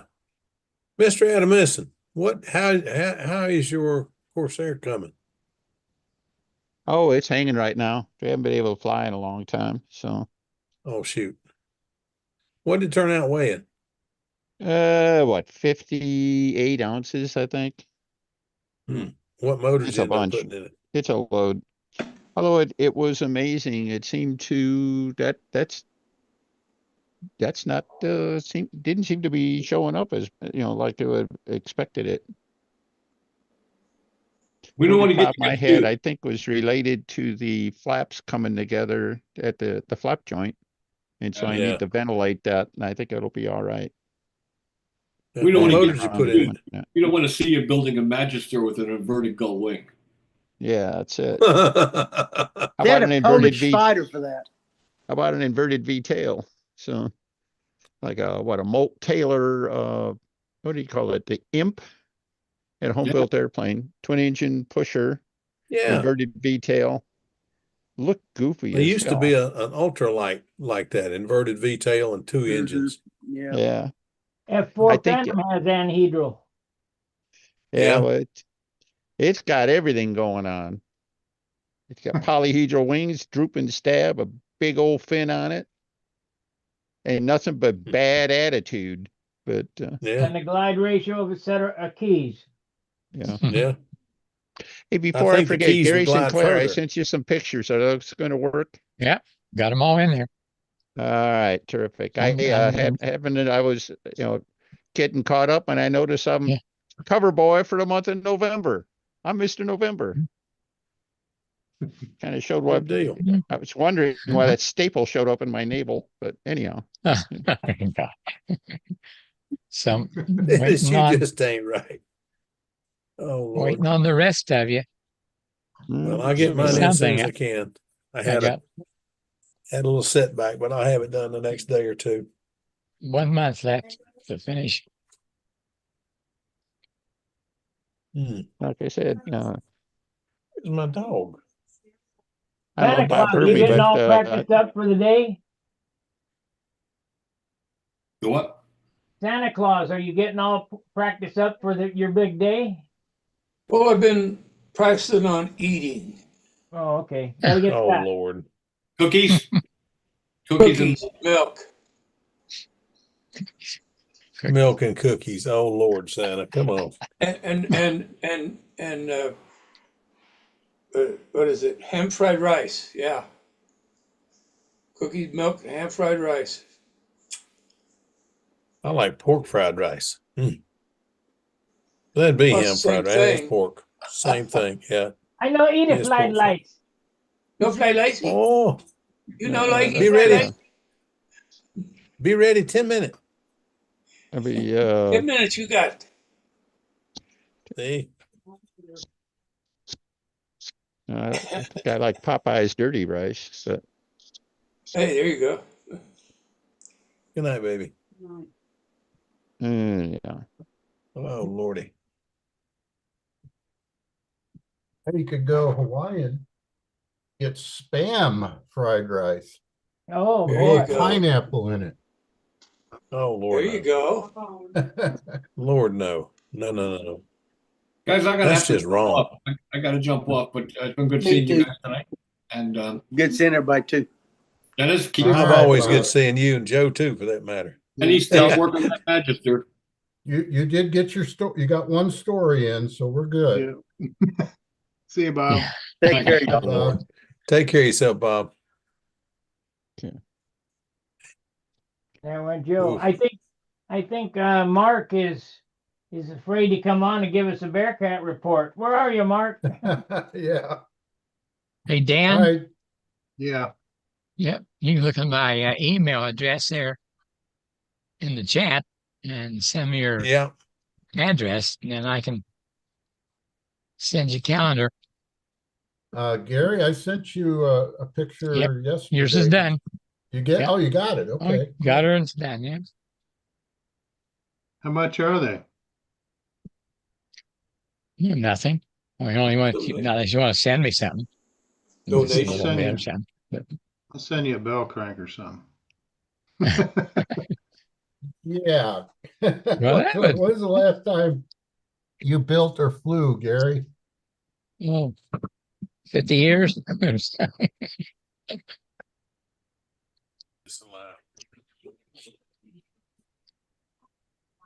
I was going to ask Denny now that Bob's gone. What are you working on? Oh, the plans for the Manchester, the Fogo Manchester. That the one with the That was the detail? airplane I wanted to Walker Cup with. Oh, Beautiful airplane. Boy, that thing with electric power ought to be something. Mm. Yeah, it won't have a Hey, big old jug Dan? hanging out of the fuselage, but Dan Winship, you put your address on YouTube. Yeah, that's all right. Oh, all right. Just thought I'd let you know.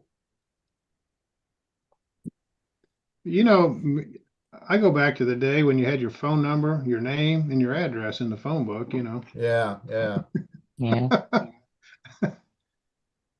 I remember those days fondly. Now, if they don't give you their phone number, you can't find it. Well, my phone number, Sparky asked me about that when he put up those videos that Bob Hunt made, and Mm-hmm. that was my landline, but it does have my address still the same. I've been here 43 years. So it's really no secret. But the phone number's not the same. Correct. Yeah. You'd be getting some crank phone calls if it was. Yeah. Yeah. And you know, if you guys are Pampa members, you just get on there at the Pampa roster and pull up that address in my phone number too. Yeah. Yeah. That's, Oh, you know, you gotta be a member. Yeah, yeah. Okay, where am I? Or you could call a half a dozen people and ask for your phone number. Yeah. Yeah, Everybody's got it. yeah,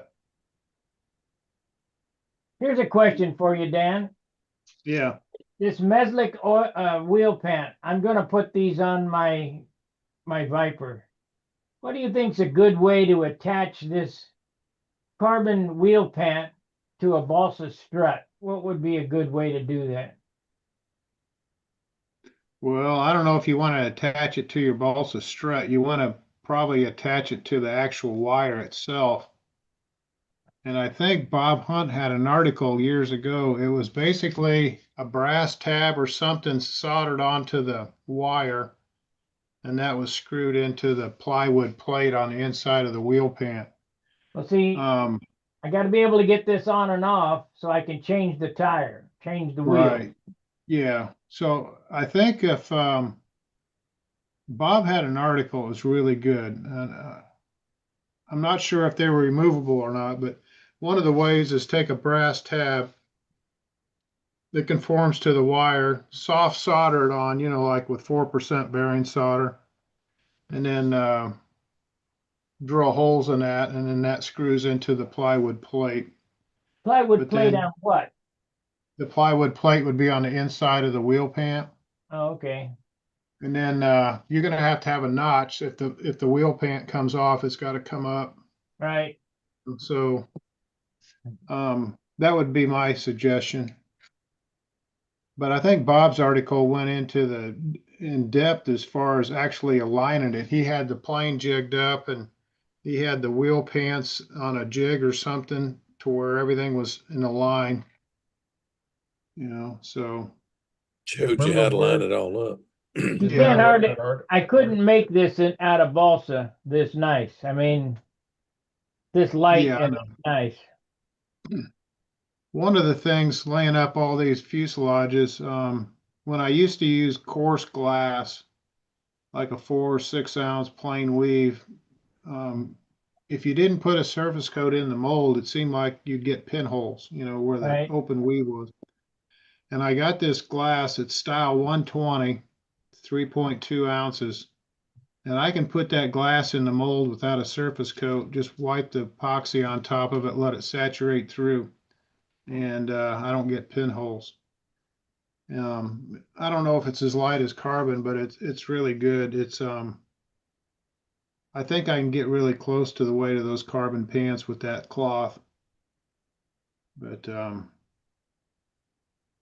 yeah, I don't know.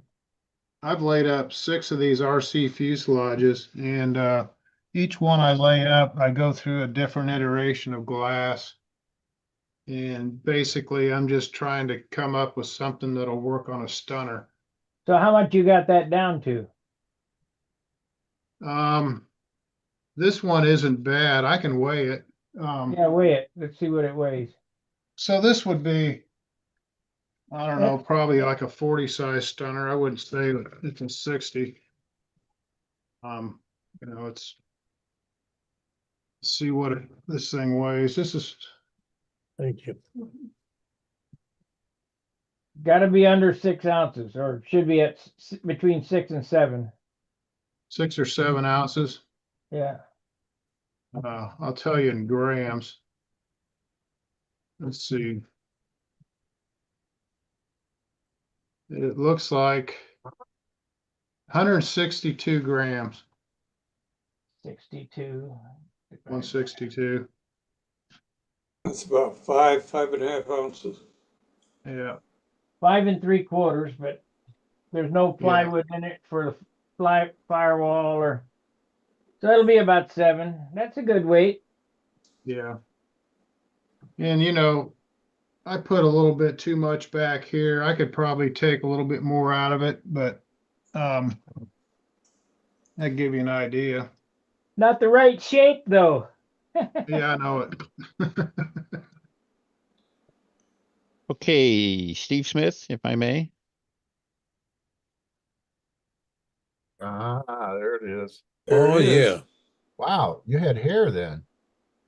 I had hair and I had a skinny butt. So That is cool. So you're putting together, you're making plans for that? yeah, Oh, neat. That's a neat, little Dennis. sketch I that want a I made, set. that I built it from originally. I've never made a full, uh, genuine set of plans for it, complete set of plans. So Are you planning on So- making that cockpit or that air? You know what I mean? Where the people are sitting inside that cockpit. well, if you don't have the canopy, you can't build the airplane. Paint that on there, but Yeah, it'd have to be a major step back. So And yeah, just two make that cockpits. cockpit removable and that's where you put your batteries in. Yeah. You gonna Nah, I set it think up?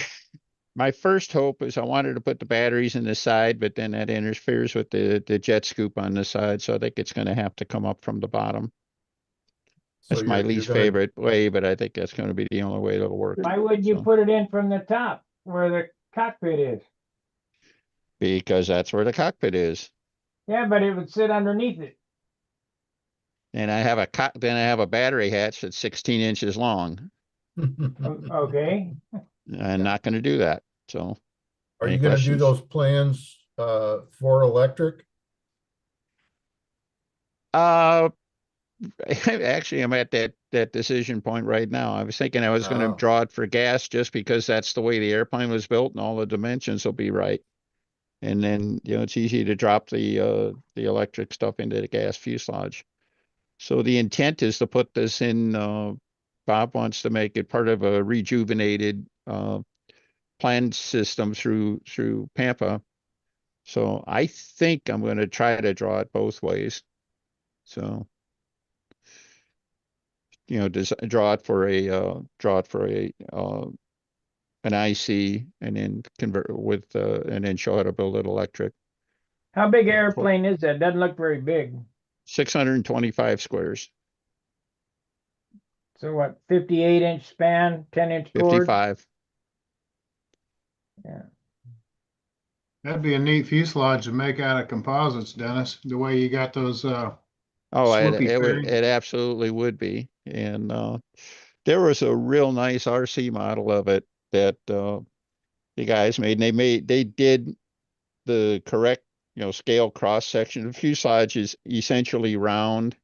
The jet pods are essentially, half round on either side. And it's an all inline airplane, and it was spectacular. So, but anyhow, What do you have to do at the elevator to get that horn to work? How do you do that? You split it? well, yeah, it's two horns.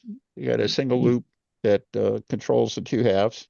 Used RC aileron linkage that pivoted Right, because the horns want to spread, as they go to extremes of travel. And right. a little bit of finesse and finicky and whatever else, and it all worked out pretty good. So, but that'll be part Like the of, fact. that's the other signature on the airplane that, nobody has any experience with. So gonna have to detail that real well. So let's see. is that I never thought about the fact you beat Mr. Scale with a scale airplane. Mhm. That was all the rage back then, Phil. Us Yeah. scale types. Oops. So the wing on that, what was that original design or was it Yeah, yeah, it's all scratched and original. It was based heavily on the Jerry Worth Mirage, Mhm. which that was probably the best airplane published in the classic era. So, looking back on it, we didn't think of it as the classic era back then, of course, but So it let's is see. classic legal. No, it isn't actually. It's 1972, so it'd be Super 70s. Super 70s. Yeah. The first V-tail I built would have been, I think I probably had it sketched out in 69, but I didn't have it built until 70. So it's on the border. Mm-hmm. I should say the first serious V-tail. I had a prototype in '69. Built What with canopy using is that? Is that just a soda bottle? that was before soda bottles were formable. So that was a acetate over a balsa mold. I got the original balsa mold, and we're trying to get some new canopies made. One of Bob's friends, Dave Midgley, has capability of doing, back form stuff. So, and that was an acetate canopy, so it was real easy to dye with RIT dye. And yeah, so the thing that's what I found. The soda bottle canopies, apparently you can't dye them. No, So- Did your mom let you use the oven? No, that was my friend Uncle Henry at Ford Advanced Engines, the Advanced Engine Lab at Ford Motor Company. So Hmm. so that was my brother worked there, and he snuck that in there and made some for me. So Probably hey, government. well, that's it. My brother worked at Ford, my dad and my other two brothers worked at GM. So I had half of Detroit working on this thing. So if it was metal, it came out of GM. If it was plastic, it came out of Ford. So That's cool. yeah, anyhow, I never pass up oops, stop share. There we go. But that's what the Magister is. That was the last senior airplane to win the Walker Cup, which makes it, how significant is that? It either is or it Historical. isn't. Yeah. I thought it was a big deal. But oh, I thought it actually, I was a didn't big think it was deal. that big a deal at the time. It was like, oh, So who was is a the big deal. open flyer then? Al Rabe. Yeah. Oh, okay. Yeah, Mr. so I Raby was I not beat the happy. Sea Fury the first time he won. Oh, you beat the Sea Fury? Yep. Yeah. Wow. Al won the Nats, but did not get the Walker Cup. Can you imagine that? Mhm. Boy, when he won with a Mustang and got the Walker Cup, boy, there was a lot of pictures taken. He was proud of that. Mm. Ooh. Mm. 73, Well, I 74. remember that. What I remember the most about that was your dad. Boy, he was proud. Good gracious life. Yeah. Well, it was kind of funny the day we flew the event that the junior flyer, cripe, his name escapes me. His family, Bauer. I think it was Mark Bauer. He flew an airplane called Das Ugly Stunt or something like that. He took basically the ugly stick concept and he made a stunt plane that way. He had a World War I style airplane. I think the fuselage was even open in back. It was like a framework, Eindecker kind of rear fuselage and stuff. So Yeah. arguably he had a scale type too. Well, he didn't show up for the Walker Cup for whatever reason. And so it was just Al and I, and it was a very, very small event back then. We did it the day after the open finals, and everybody's basically packed up and leaving. The Navy judges have been released in, so Dick Williams was the event director, Bart Klopinski, the assistant. They were the judges, and my dad was pitting for both of us. All right. So let's see the way it went. Let's see. I think first round Al flew first, and I flew second. And then I went right back up and I flew first and he flew second. And I come down after my second flight and my dad was absolutely spooked. I'd never seen him and found out later the reason why. Said, I was in front. I was in the lead. It's like, holy shit, you know? So we held on with all that. So that day after we were all done, Ray offered me a chance to fly the Sea Fury. I said no. It was probably the right thing to say, but boy, I had a chance to fly the Sea Fury. So Oh, man. Yeah. so Were there I tell just you two what. flights or three? 2 flights. 2 flights. Best one out of 2. Hmm.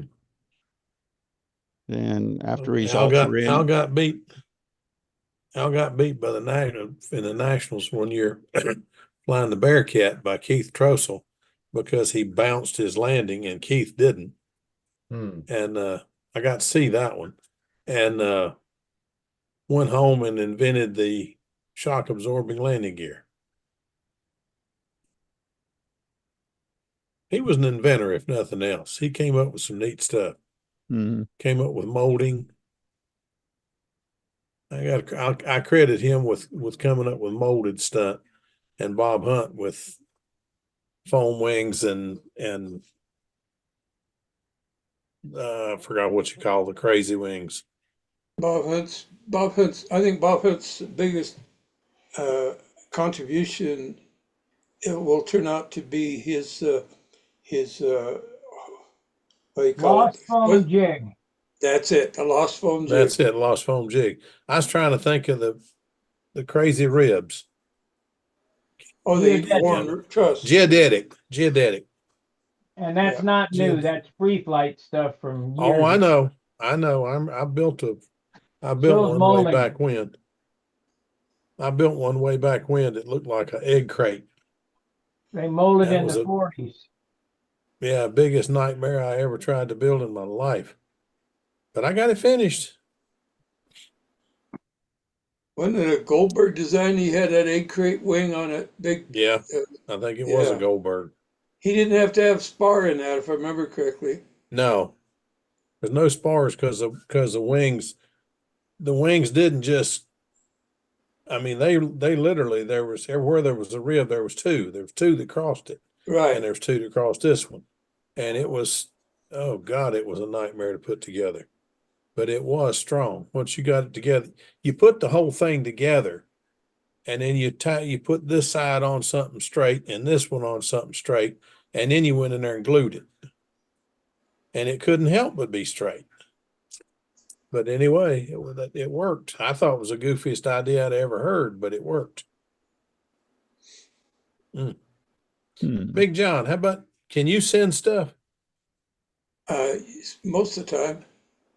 Send me a copy of the plans to the Trailblazer. I've got to get, I need the plans to the front end. Howard sent me a text and he's got the whole thing, but he can't figure out how much of it I want him to do. All I want him to cut is just the plywood for the front end. I've got everything. The little There's Howard right there. Where? Howard's here? Oh, hi, Howard. I can't see him. How are you, Howard? There you are. Howard, you snuck in. I didn't know. I was going to ask you what you wanted. Just what the he plywood, wants is, the motor. Go what ahead, he Jim. wants is that is on the extreme right-hand side of that drawing. That's the entire drawing of the whole airplane you got there. Okay. Yeah. That's all the DWG files. Don't let them float around. Yeah, what I did was I made a PDF of it and sent it to that's good. You and I got one. Philip, and the non-zero lines came out too fat and it was ugly. Yeah, I unfortunately I've got all the line weights set on that. For either drawing, I can do it. Or yeah. you can do it. You just go in. You just go into the layers, and you just pick up on the line weights and just zero them out. You know how to do that. Apparently not without but I did it on the battery box, but you want more in the battery box, I guess. So Well, no, he only wants that stuff that I put on the extreme lower right-hand corner. That's Okay. a battery box and a couple of the hard balsa pieces. okay, yeah, send it to me in the format that I talked about. One layer. Yeah, I'll resend it. Yeah. I'll resend it. Yeah. Okay. And John, send me your Just the stuff he wants. plans. Yeah, that I need. Do I owe you some plans, Kerry? Yeah, he's gonna send me a PDF I put in a calendar. Oh, Okay. yeah. Okay. Things have been so busy. I've been in and out of the hospital, surgery, and a bunch of other stuff. So Um, uh, it's been hectic around here. Yeah. I think we're all having a rough year this year. Yeah, I had But I we'll had get to there. look at this. What'd you do that for? That was removing a cancer from my hand. I got another one on my ear right back here, Oh, Lordy, John. and that one was nasty. The one behind my ear. Hmm. So, And I gotta go but they doctor in the said I morning. got it all. So I don't have that problem, Hope, but they're gonna see if they can do anything with this tinnitus. Oh, no, Yeah, they can't. I don't think they can. I don't think that they that's seem just to, up in your brain wiring. well, Low blood pressure. oh, I got blood pressure. But I'm telling you, it's ever since that darn wreck, I got a buzz in my ears that just not I wouldn't wish this on anybody. I think model airplane engines and rock and roll did it to me. There's a did- 5-inch 38 that did it to me. Guilty. I rock and roll and airplane engines should have done it to me, but I always, even when I played on stage, I wore earplugs because I knew it was too darn loud. But no, I never had the problem till that stupid airbag hit me. But boy, ever since, Well, it's been a Marky, monster. you know what a 5-inch 38 is? What's A that? what? You know what a 5-inch 38 is? The 38 caliber, or no, it's a machine gun of some type, or No, a no, it's cannon. the big guns on a destroyer. They're Yeah. 5-inch diameter shell, Oh. and it's 38 caliber or whatever that is. Yeah. 38. So anyway, it's 67-pound projectile. I don't know how much, about that much, about a yard long case on it. I Well, was that the hit guy right something's going to next to tear the quite a breech. I hole. was the one that loaded the projectile, rammed it home. After doing that, that's when mine started. The loudest How the gun heck? I ever heard was F-14 cannon, the Vulcan cannon. Oh yeah. The most impressive one I ever saw, we saw a live fire demonstration of a what's that goofy looking tank killer? It's the ugliest plane I ever saw. Oh, HM God, they're Warthog. impressive. The Same. Warthog. Same That thing. is one impressive airplane. Yeah. I think it's got the same gun as an F-14. It's 40 mil. It's a 40 millimeter, I believe. The Vulcan cannon, yeah. There you go. And it's That's the wing I built. Oh, Except that's mine was that's a wood. lost. Yeah, mine was foam. Mine was wood. That's foam. Mm-hmm. But that's it. That's the way it goes together too. Cool. Yep. What's that? I laid one. It was a That was nightmare is what it the was for me. Yeah, the One at a second Eclipse time. I built was built this way. I wanted to make a foam wing and I wanted to make it, I thought I could make it like this and I would remove more foam than you normally remove by coring. So, Uh-huh.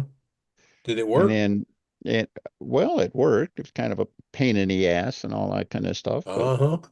but it wasn't that bad really. It just built up the egg crate first, basically rimmed it with with foam pieces, put a leading edge piece and the trailing edge was the flap, obviously, the flap cut right into the airfoil, and then just cut it side one, side two, and go from there. I That's laid one on. basically, the second Eclipse, that's the airplane hanging there. It was Yeah. built with this style wing, and that's what it looked like before it was sheeted. So That's cool. Well, I have the Eclipse plans downstairs, but I ain't gonna do that. I No. laid a wing like that out on my airfoil I've program. seen somebody, one of the, was it British? There's some Seth- airplane that was basically, essentially carved the wing. You built the egg crate and then carved the wing down. It wasn't really cut. But at any rate, I just cut a couple of pieces of foam. Wind Dancer, I think it. Yeah, that sounds Yeah. right. And then I took it, Yeah. sliced it into 1/4-inch pieces, and built, and then that formed up that egg crate, the egg crate pieces, and then they all just nestled together, and then you can see the tape outline down below. That was capped the leading edge, put a big piece in for the trailing edge where the flap was, and then just hot wired it on down. And at that point, I was feeling like a genius, but it just seemed like it took a lot of work to get any of the, if I hadn't put a wing landing gear in it, that would have really, really simplified my life, and a few other things like that. Although I never had any landing gear trouble with it, but what a pain in the ass. So Did you treat it also? yes, That's a I shame. just treated it like a normal foam wing at that stage. And so yeah. Wow. Certainly looks like it'd be light. Well, there's a I lot of just air like in that it for airplane. sure. Air is still the all-time champ for weight. So Yeah. you can see a hard Dennis, spot, what a was the hard name point of in your there for a nephew's? control horn. I'm sorry. What was the name of your nephew's airplane? That looked a lot like that, but it was V-tailed. I think he called it Gemini, whatever. Gemini, I think that's right, Gemini. I remember Yeah, he seeing had it a hanging couple of them. He in built, your dad's I think, basement. three pretty distinct versions of it. But Yeah, he was going to sell a kit there at one time, but I don't know whether they ever got around to it or not. he had kits for the three, made a few of them and whatever. The three was the one that it was a more normal looking airplane, big airplane, foam fuselage, one piece bolt on, or no, I'm sorry, that had plug-in wings. And boy, I don't know where I got it. I got a picture of that somewhere too, I'm sure. But It was hanging in your dad's basement. I remember that. yeah, It was a yeah, pretty big airplane. silver thing. Max 40 FP, but with your dad's special treatment on it. The exhaust came out kind of, instead of on the side, it came out. Yeah, it was modified to a rear exhaust, and I don't think it was a true tune pipe on it. I think it was just a rear muffler. It was just a rear muffler. And the airplane turned out heavy, so they went big on the nitro on that thing. Right? He had an FP40 flying an airplane that should have had a 75 in it. So wow. Except there was no such thing. It was like a 70-ounce airplane. Oh, gracious. Yeah. And what made it so heavy? Lots of paint. Okay. Well, it was a real nice paint job. I have done that before. He got like 19 and I guess he got 19 and a half appearance points with it. He typed her to top. Yeah. I remember he won a bunch of stuff with it. But okay, guys, wait a minute. I'm gonna end it on YouTube. We'll get off into another subject. Keep rolling. Appreciate you guys watching. Please like, subscribe, and share. If you'd like to become a participant in this, you can find it on Stunt Hangar. And we're going to have Gary take over for the after party. So I'll see you tomorrow. Fair winds. Hang on, Bob. Line. We got I'm a not question. leaving. Hold on. I'll be back. We got a question on YouTube. Okay, what's the question? Can foam be fixed if it breaks? And if so, how? Besides tape? Epoxy. Yeah, epoxy. That's the only thing I know of. Okay, thanks. Well, it depends. Yeah, it depends on the break. I mean, you can glue it with Tite Bond or something like that too, if you're just trying to glue foam pieces together. But epoxy, of course, works better. And then usually, because a foam wing is basically as the strengths in the surface, you want to do something like cloth, glass cloth over the outside of it, over the joint. Cool. And that's. Without knowing exactly what's broke, you can't get much more detail on that, I suppose. Right. But, yeah. Thanks, Bob. All righty, thanks for joining us here. Gary will take over as your after party host. We'll see you tomorrow. Fair winds, tight lines. See ya. That's it. Okay, we're over on YouTube. Gary's going to take over.